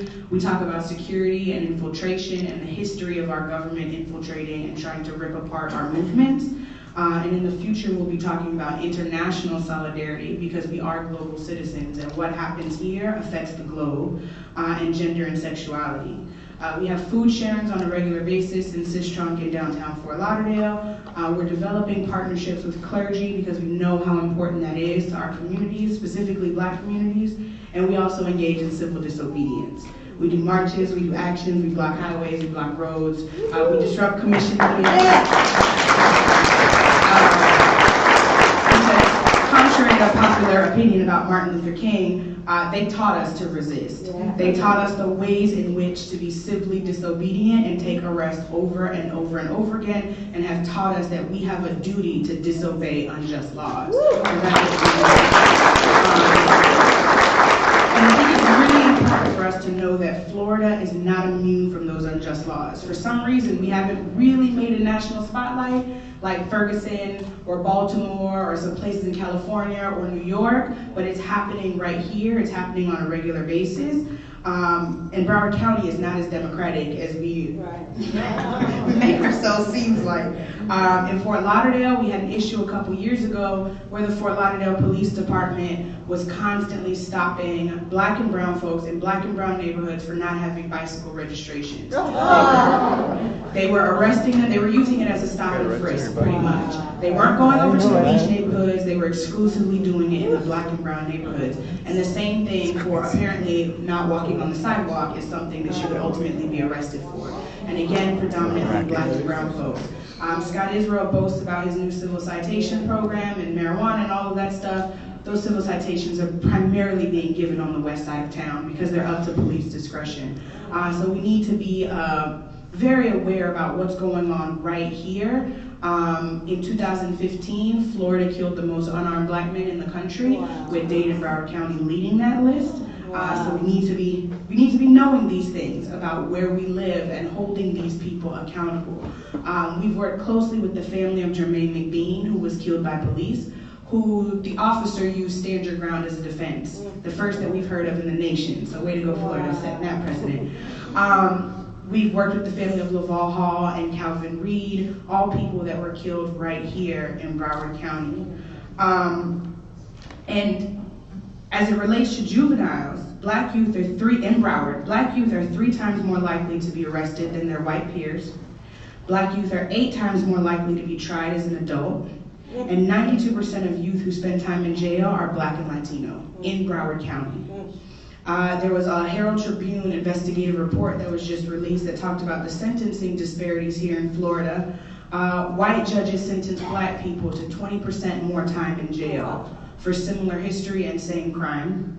And in a lot of cases, sometimes it was double the time that black folks were getting for the same crime with the very similar history as their white counterparts.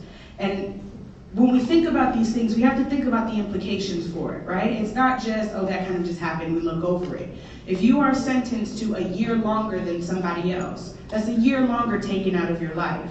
That's a year longer that you have outside of the workforce, away from your family, a year longer that you have to prove that you're a decent citizen, they can be allowed to vote and all of these other things. It's not just a number of days that we can add to a study and never talk about again. This is a serious issue when we have white folks that are being given probation and black people given jail time for the same crimes. It's not okay. And we have to be calling out our judges for thinking of these.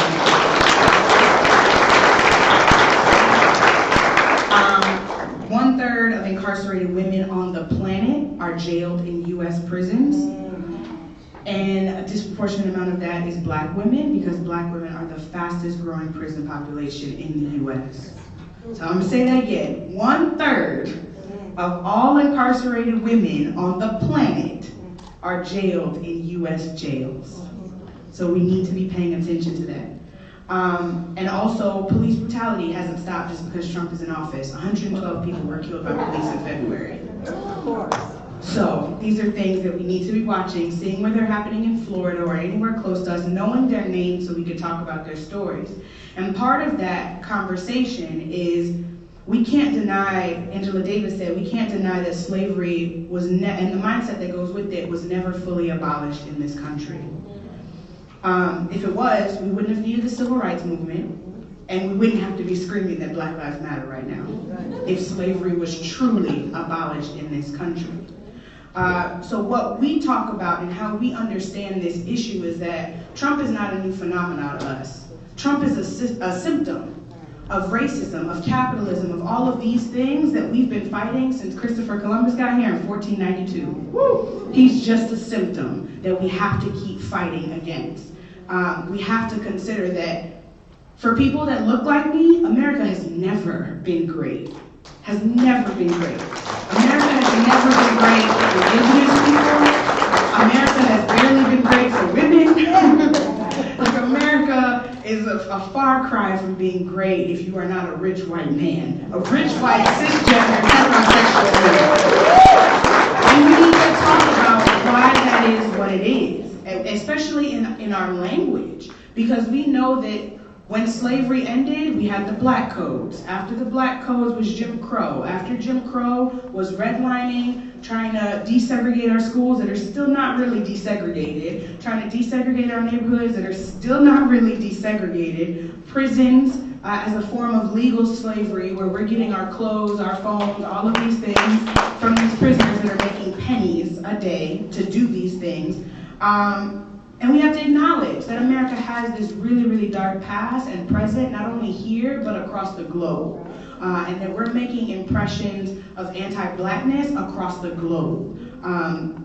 And we have to also understand that racism was crafted to undergird slavery. People wanted to make money, and so they needed to figure out a way to justify it. So back in the day, science supported slavery, religion supported slavery, the government and the law supported slavery, incarceration, and the brutal mistreatment of blacks that we have right now, right? Our police system was founded as slave catchers and never changed from that because they're still disproportionately arresting and jailing and killing black and brown people in their neighborhoods. Women's suffrage didn't include black women. Our labor unions didn't include black people. And if you are white, you are reaping the privileges of slavery right now.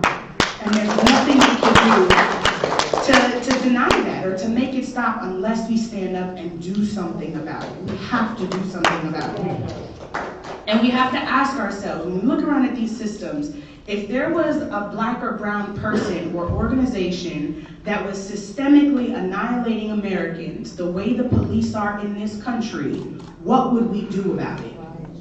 We would be rioting, we would be figuring out where they are to bomb them out of the ground, we would be doing everything. But when it's our police, for some reason, we make all the excuses in the world to allow that to happen. Oh, you shouldn't have been there, you shouldn't have been wearing that, you should respect them more, da, da, da, da. No, that's not the way it works. It is not our job to de-escalate the police. It's not. They have the power, they have the gun. Why am I in my car being stopped for a traffic stop trying to prove to you that I deserve to live? That's not the way this system should work, and we need to talk about these things. There's people, one thing that we battle up against is people that say, we're post-racial, racism is a thing of the past, I don't see color. And I remember in a training someone said to us that race is the great paradox. Because when you get down to the blood and bones of it all, yeah, we all look the same. You can't tell. But we, as humans, have made it a thing. So we have to treat it as such. We have to treat it as something that exists, that we have to fight up against and make sure doesn't pervade our everyday lives.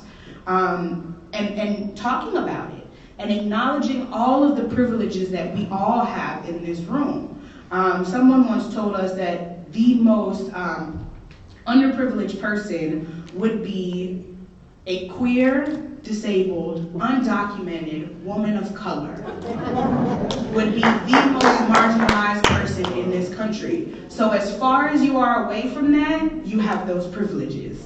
And we need to use our privileges to stand up for other people and advocate with and on the side of other people, understanding that with those privileges, other people listen. When we take older black women to commission meetings, commissioners listen to them. They think that we're just troublemakers, but they will listen to older black women, or they'll listen to clergy, or they'll listen to attorneys or doctors or whatever to talk about these things. Use those privileges. So what can you do? Learn and educate, like everyone up here has said. Learn about what's going on. Don't be ignorant to it, and educate other people about it. Like I said, understand the privileges that we all have. Because we have a duty to fight and build up everyone that's around us. Attend meetings like this one, or meetings in other places or with other people that may make you uncomfortable. Whether it's a meeting that's in the hood somewhere, or a meeting with LGBTQ folks, or a meeting at a mosque like she suggested, go beyond yourself. Break down those barriers to understand what's going on. Make phone calls to your legislators. People have said that up here also, to let them know that you're unhappy with what's going on. Give your resources. We need people, we need time, we need money, we need cooks, we need lawyers, child care workers, we need writers, we need videographers, we need hackers, we need artists, we need all of these things to make it work. We gotta make it work, and we have to understand that we're gonna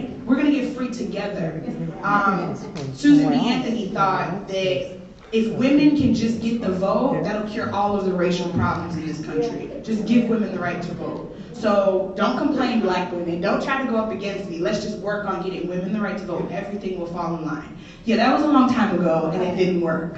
So we have to figure out a way to work together on all of these issues, and it's so many issues, to make sure that we all get to liberation without stomping on somebody else's rights or disregarding the humanity of other people. And one last thing I want to say, because I heard it earlier, someone called undocumented people illegals. No human being is illegal.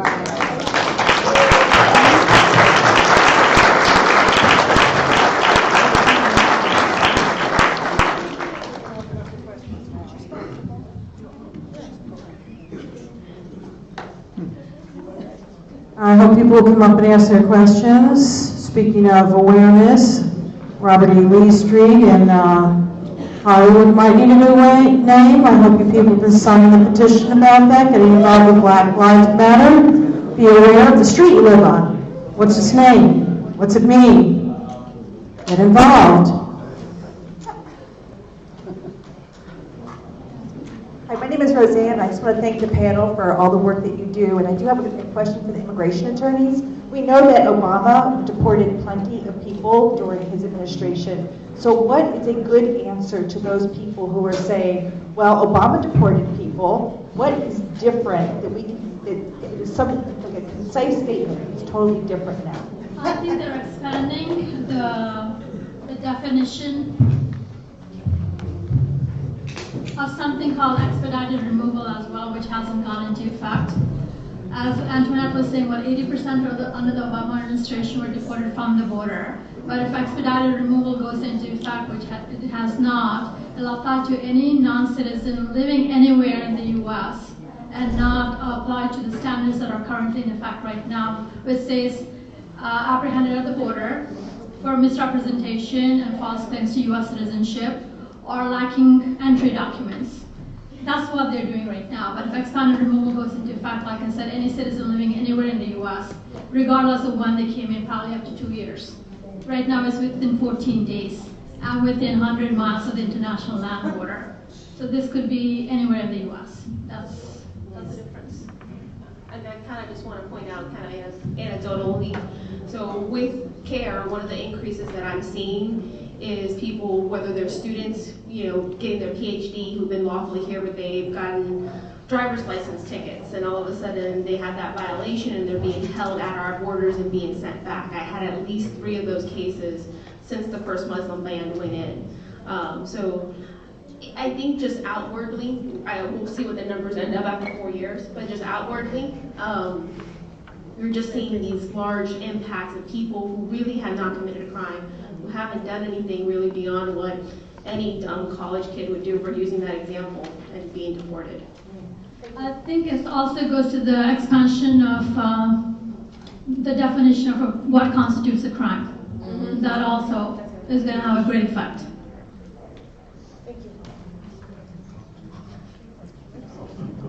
Hello, panel. Thank you very much for today.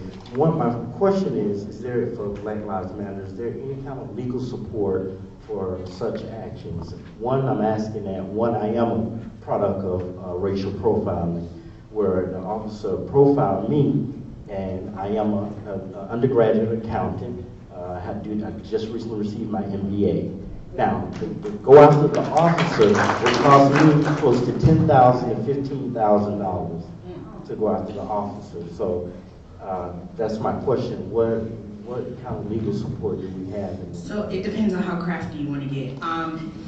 Barry Butin has helped us before, who's an ACLU attorney, with a case of police brutality for someone that we knew. And then we rallied around that person to help raise some funds for attorney's fees and court filing costs and things like that. So one thing is to talk to us and we'll see what we can do. Another thing that we've done is we have some people that are the masters of memes. And we will put people's name all over the internet. We will talk about them. We will talk to the chief about who this officer was and what they did. And that forces them to come to the table and figure something out. Or we'll just keep going. The Broward chapter has a legal panel. We have a phone number. You can always reach me at our email. I'll say it for the 18th time. Broward chapter ACLU@gmail.com. And if it's a legal matter, we send it to, I send it to the legal panel.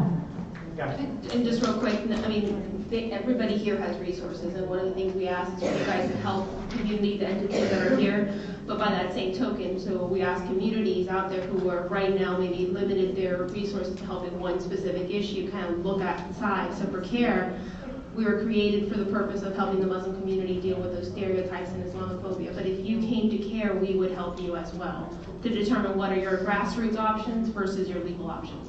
Thank you. I'm going to address this to Jasmine only because you did mention Stand Your Ground. Can you give us some information about the bill that has now been introduced in the Florida State Legislature to expand Stand Your Ground that would effectively legalize murder in the state of Florida? Yeah, I don't know the bill number, but 37. But pretty much what it would do is shift the burden of proof to the prosecution to show why the defendant should not have been scared. So in the example of Trayvon would effectively have to prove from the grave why he didn't scare George Zimmerman. They're trying to shift, because right now George Zimmerman had to prove I was scared. So they're trying to shift that. Yeah. Hi, as you're all probably aware, right now in the current political climate and social climate, a lot of people, neighbors, co-workers, colleagues, feel empowered to just spew bigotry and hatred. So my question is, in the workplace, for instance, what free speech rights do they have, and what rights do we have in order to keep them from saying bigotry and just saying these things and spreading lies about people on a daily basis? In the workplace, under Title VII and under many county, city ordinances and state, you actually have probably the greatest protections against harassment. So the problem most people don't run into, and I know we talked about clinics, and many of us do, is they don't know how to stop it. You'll hear, from being called the N-word or being called a Muslim terrorist, or all Muslim, or maybe it's just normal conversation where they're sitting next to each other and go, "Did you see this? Trump's banning Muslims. We knew they were terrorists. They need to get out of our country." So you start hearing that rhetoric in your workplace. Your employer, in most cases, unless you work for a very small company and have very horrible city ordinances, have to stop that type of conduct that would make you feel discriminated and harassed in your workplace. Those are protections you have. So the question normally is, what do you do? Most of the time, it's hopefully you have an environment where you can at least tell the people, stop. We always encourage dialogue. That's kind of that whole thing we're saying, do something, say something, stop the conversation. But if that doesn't stop it, putting in writing a letter to your HR department per your company's policies that this is happening, it is discrimination, and it needs to stop. If they fail to do that, that's where they create a hostile work environment.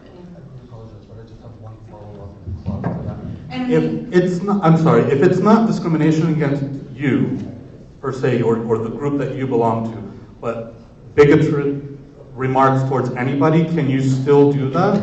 Or do you have to say that I'm feeling harassed? Generally, the protections are for the class itself, but you can be, and you do have some limited rights also when you're a participant, when you're participating against opposition or discrimination. So it's not you, but you're witnessing it. The protections do get smaller. It's not as broadly, but there are still some protections. It's kind of like the sexual harassment context. Maybe it's an offensive email that's going around. It may not be particularly offensive to you, but that email is in your environment. It's sexually explicit and therefore inappropriate for the environment. So it's more of that analysis. But you should still complain, still putting in writing, because you want to fix the environment. And if you're doing that for others, then God bless you. And I would also say that from a grassroots perspective, we've seen time and time again where people think that they can say whatever they want to on the internet or in their workplace, and then the internet hops onto it, and now we know where this person works, what they look like, and all of that stuff, and they're fired. Because people go after the organization, and they're like, well, this is who you have working for you, and that person is fired. in that video from Texas of that girl being dragged by the police officer, the people that were onlooking, people found out where they worked and started calling their jobs, and they were fired. So you have that type of the power of the people. Like, we can't deny that.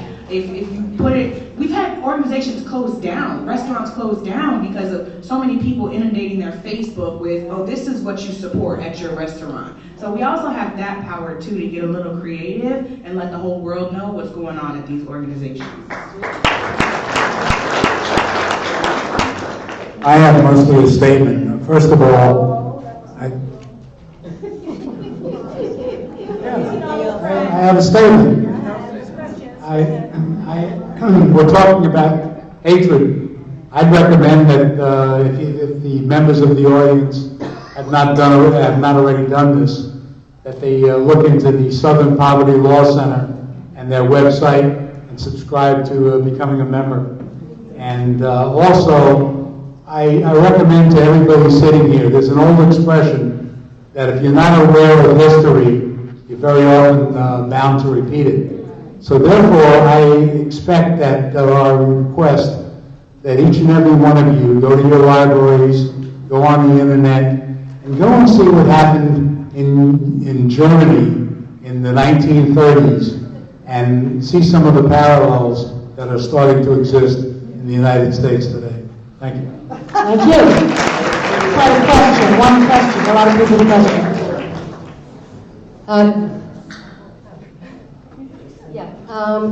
In case people, how can I phrase this as a question? Does anybody know Barbara Sheriff's address at Broward County?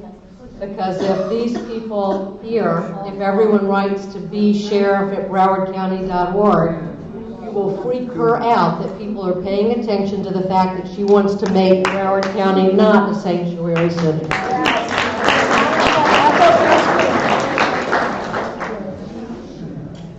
Yes, Pilar here.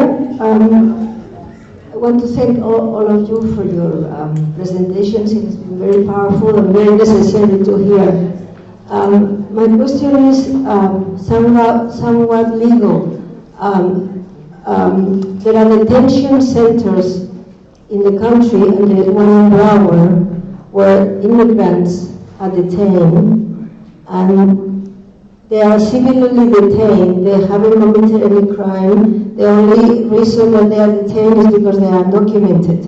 My question, and these are private jails, although they are called transitional centers, they are private jails, and companies like GEO and CCA make a lot of money out of making these people misery, and we as taxpayers are paying for that. And that cost us $2 billion. But my question is, the judges that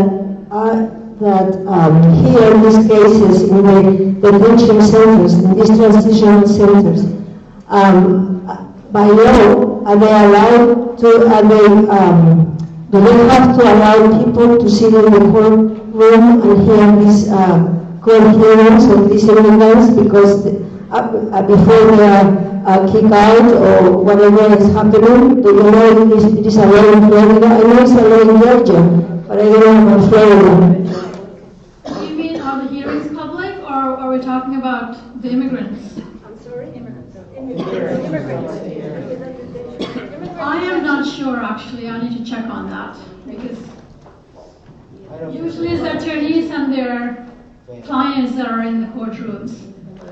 And the laws are changing, so we don't Because I read about Georgia and the same things that are detention centers in Georgia for immigrants, and the law says that people can see in those hearings, but in Florida I don't know. I would like to know so I can go and sit there.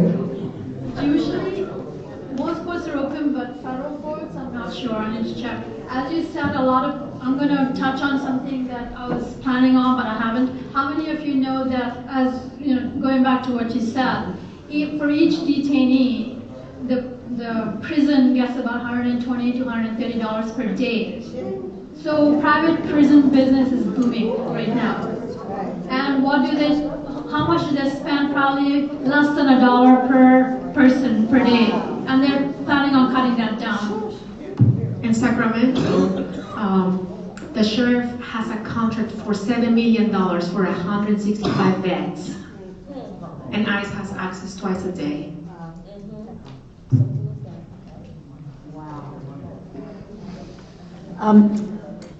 I was surprised to find out that Equal Rights Amendment was never passed in all of the states. How do we go about taking care of that, especially in Florida? Okay, so in the 70s, I quit my job and worked full-time in New York for the Equal Rights Amendment. None of you were alive then. Thank you. So few of us remember it. While it is very difficult, as we all know, to make an amendment to the Constitution of the United States, I would say it's actually impossible. When I went through, it was a toilet issue that took us down. Those laws that we were, New Yorker, trying to pass with that amendment, actually almost all of them are the law of the land today. So even though we didn't win that amendment, those laws are all part of our land now. Just to kind of piggyback, someone over here asked a question or made a statement, but in all seriousness, Tuesday is just a couple of days away. What are we going to be doing about the sanctuary city law that is up for the commission vote? And while I do agree with, communicating frequently and highly with our mayor, I think that perhaps we should be CCing the other county commissioners so that they are also aware that people are not in support of this. But that's all I have, and so I'm wondering from the panelists, the audience, what are we going to do about this? Well, there's people that are mobilizing for that meeting that will be there.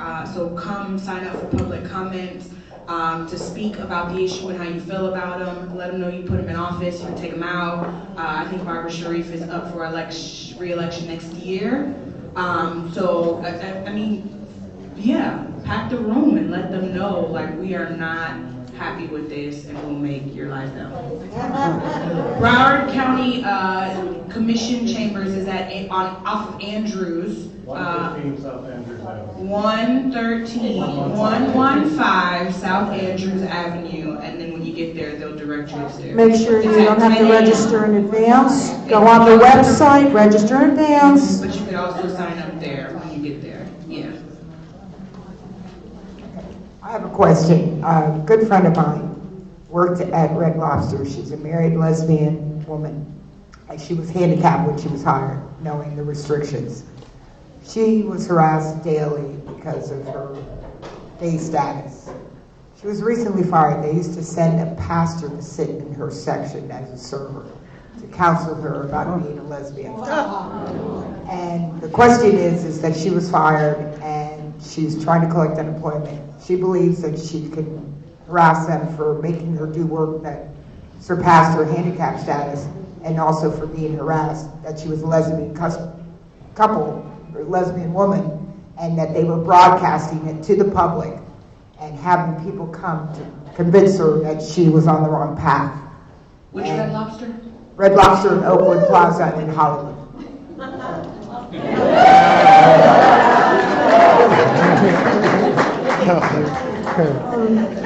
My question. She doesn't know where to go or who to talk to. I told her she's got a lawsuit. My question is in reference to a recent bill that was actually passed a subcommittee here in the Florida legislature. It's called HB 19. It could actually restrict the woman access to abortion. Are you guys keeping a track on that, or is there a way that you guys can sort of like let us know so we can take action as interested parties? Well, when you go on the Florida House website, you can put a tracker on it yourself, just so you know, and they'll email you updates of what's going on. But we were just up there for International Women's Day, and we went and harassed all of the legislatures that sponsored that bill. and told them how terrible it is. So we just have to keep the pressure on. If you can make it to Tallahassee, go up there. It's Representative Grawl who sponsored it. Her aide or herself was not there when we went, so we left nice little signs all over. Stay in contact with folks. SCIU is tracking different bills. I know that Flick and We Are Florida are tracking different bills, so connect with any of those organizations and also track it yourself. For those of us who can't make it on Tuesday, can you provide Barbara Sharif's email address?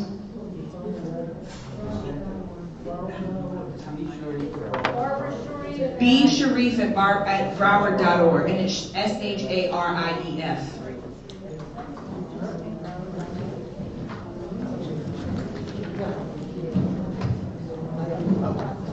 All right, panelists, can you please tell the audience how people can get in touch with you or where on social media you post your events?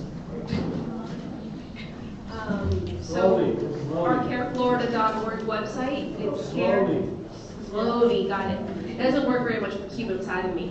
got business card. One, I got business card in case I don't go slow enough, but you can go to our main website, which is CAIR Florida, fully spelled out, FLORIDA.org. And then you can follow us on Facebook as well. You can see our events or contact or file a complaint or whatever it is you need to do. For us, it's the Black Lives Matter Alliance Broward on Facebook. That's also our website name. I know it's extremely long, .org. And you can get connected with all of our events there. On the last Thursday of this month, March 30th, we're showing a movie about Black Lives Matter in the UK at Gateway Theatre off Sunrise. We have our general body meetings. We have stuff going on in Hollywood because there's streets named after Confederates there. So, I mean, there's a lot of stuff on our Facebook page, Black Lives Matter Alliance Broward. And I can attest that they have real activism training. So please go to their events. We're not paid protesters. No one is paid. Well, I don't conduct events, but my email is mklaw@bellsouth.net. I also have some business cards. My organization's name is faithinflorida.org. You can go to the website faithinflorida.org, and my email is ahidalgo, again, ahidalgo@faithinflorida.org. Right, and now there's some people I'd like to acknowledge for their hard work. First being Bill Witzer, our photographer. Bill, you stand up. Bill is a professional photographer. He's been donating his time and efforts to photograph our annual meetings for the last 4 years as a charity. How about it? Next, Ronnie Heller and Cheryl Levin. What? Normally, our annual meetings are on some legal topic. We bring in a national expert. We realized that with Trump, we needed to scrap that idea after 8 months of planning for it and revise it to dealing with the Trump administration. So Ronnie is there, and Cheryl are here. There's Cheryl. They single-handedly reversed course and reoriented the meeting towards this fantastic platform with very, very short notice. Thank you, ladies. Now, and now we're also acknowledging a very special person. I'd like Ben Lifflin to come up. Ben.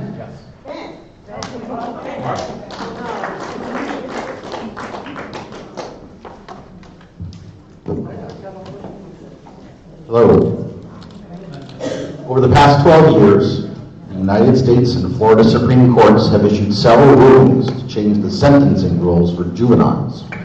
The courts began to recognize the growing body of scientific research proving that juveniles' brains differ from adult brains in fundamental ways. This is particularly apparent in the decision-making process conducted by the prefrontal cortex. Simply put, juveniles are impulsive and highly susceptible to peer pressure. Moreover, research has found strong evidence showing that children who are exposed to abuse and neglect are far more likely to commit crimes. In 2005, this research guided the Supreme Court's decision to eliminate the juvenile death penalty. Then, in 2010, the case of Terrence Graham in Jacksonville eliminated sentences of life without parole for juveniles who had been convicted of crimes other than homicide. Such sentences were considered cruel and unusual punishment in violation of the Eighth Amendment.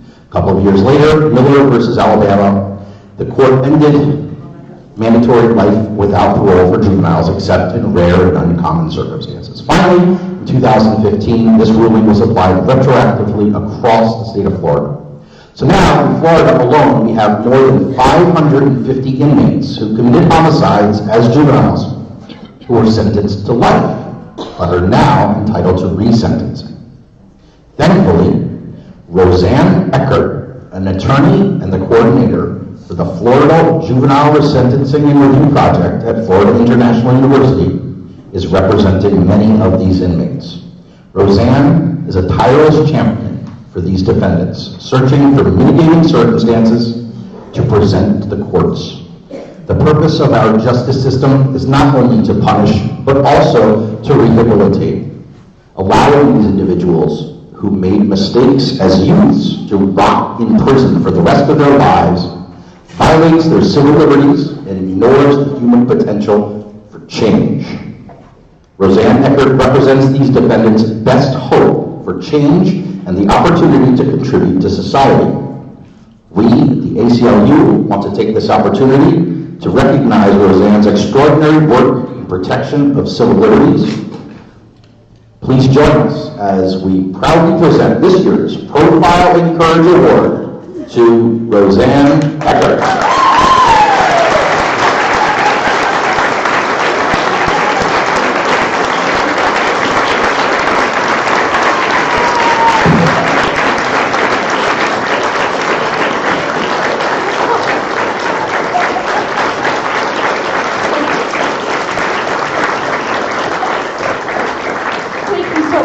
I love the ACLU. You know, we watched Loving v. Virginia the other day, and they had that young, dorky ACLU lawyer. And I said, you know, this is the kind of movie that I watched when I was, you know, in high school that made me want to be a lawyer. So to be honored by the ACLU is so incredible. And I have to say that, you know, my job, I'm doing my job. I'm so fortunate to be at FIU working for people like Stephen Harper and Karen Gottlieb, who were responsible for all of these great decisions when it comes to juveniles.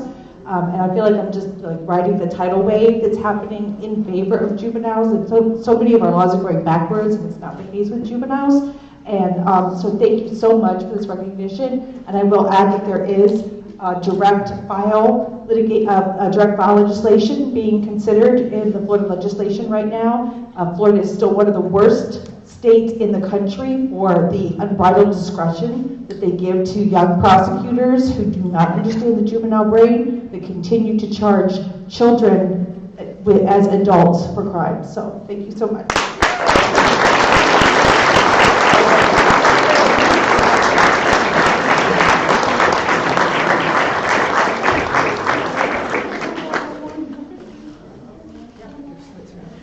And now, Eleanor would like to discuss the rights restoration petition.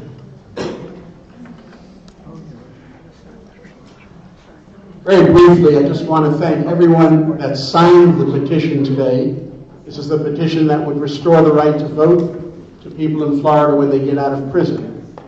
But there's more that you can do than just sign this petition. You can help us collect enough to get it on the ballot in 2018. We need to collect 600,000 of these. So if you'd like to help, take a blank, they're on the table in the back. You can duplicate it. You can ask all your friends, your neighbors, your family to sign it, and then just get it back to one of us, or you can mail it back to the address at the bottom of the form. Again, thank you all for signing the form today. Okay, some final housekeeping measures before we adjourn. One, that although this is posted on peoplepower.org as a peoplepower.org event, the library closes at 5. So we will not be simulcasting the Miami event. However, the printed materials for the People Power event are available in the literature table behind the central pillar. It says 9-point plan. Essentially, what they are contemplating is to have the public lobby law enforcement on 9 points, one of which is the immigration detainers. So we're a little bit ahead of the curve on that here in Broward, in that we're already lining up a meeting with Scott Israel, though that's not going to be 200 people, it's going to be like 10 people. So we've already got that in the works, and that has to do also with this sanctuary city issue. As we've been investigating the sanctuary city issue, we realized that in Broward at least, the sheriff has sole discretion over who is held in jail. So what the Trump administration is asking is for the sheriff to hold people in jail without probable cause or without any legal justification. In 2014, the Broward Sheriff's Office made a determination that that was illegal and unconstitutional, and that they would not hold anyone in jail without probable cause or a warrant. So Broward, whether you want to call it sanctuary or not, will not honor requests. They'll honor a warrant, they'll honor probable cause, but not these requests, which is, please keep people in jail while we try to figure out if you should be holding them in jail. So, about 3 weeks ago, a bunch of us lobbied the county commission, and we got sort of a tepid sanctuary resolution passed thanks to Nan Rich. So at that hearing, Chip LaMarca, who's been whining why doesn't anyone make him mayor of Broward, the sole Republican, was the sole vote against it. So even though the ordinance or the proclamation got watered down to just saying that Broward is welcoming of people, and then Commissioner Ryan and Commissioner Sharif voted to strike the word immigrant, so we're welcoming but not of immigrants. So that was passed. But I have to say that even though it passed 8-1, the commissioners are extremely frightened of the extortion that could be applied by Rick Scott and Donald Trump. So they are not willing to risk any money for declaring that we're sanctuary. So I think it's fairly despicable that Barbara Sharif is going to put forward an ordinance that says we're not sanctuary. She definitely doesn't have the votes, but I strongly encourage all of you that can make it to 115 South Andrews at 10 o'clock on Tuesday morning to fill the chamber. Now, when we got the ordinance voted on before, Nan Rich's feeling was we were going to go sort of by surprise, so we didn't have organized opposition. So as a result, there was only 20 people speaking on the topic in the commission chamber. But I think at this point, it would be very helpful to fill the commission chamber. So let her know that this is how we feel, because they are poised to waffle on this issue. So and don't forget, when Barbara Sharif comes back up for election, most people think that she's supposedly a Democrat. So just bear that in mind when she comes back up for election. Okay, lastly, the 8-point plan is available in the back. There is still time for you to get down to Miami if you want to attend the event in person. If you are not a member of the ACLU yet, there are membership envelopes back there. You can fill that out and mail it in. And then if you know or you are a student or you'd like to organize a student group, we'd be happy to help you get that organized. You're going to need a faculty sponsor, but the ACLU board will be happy to send people to help you organize a student organization. Yeah. Rural of like mine here wanting to be activists. Now that we've given you all the emails, will we be getting information from everybody so we'll know what's going on and we have cause for us to be active? Okay. As far as emails, the ACLU is a multi-tiered organization. So if you want to hear from the Broward chapter, then we have a sign-up list that says, I would like to volunteer. So that will put you on a separate email list. If you are getting emails from the state of Florida, the structure is that The state chapter will send out one email a month discussing Broward issues. So if you want to hear directly from us as a volunteer, sign this specific "I'd like to volunteer" list. And also don't forget our Facebook page, Broward ACLU, on Facebook, and our meetup page on meetup.com. Is it correct that if we can't get to Miami, that it's being live streamed, isn't it? And it's going to be on the Facebook. So if you can't get to Miami, you can find on peoplepower.org a house party near you. You can just go home and go on your computer and watch the event there. But the materials for the event are on the table in the back. And next is this chapter is meeting again on Monday, March 20th at the Denny's at Oakland Park and Powerline. Bill Schulman will be speaking, and we will continue our organizational planning then and there. Now I'd like you to give the panelists a round of applause.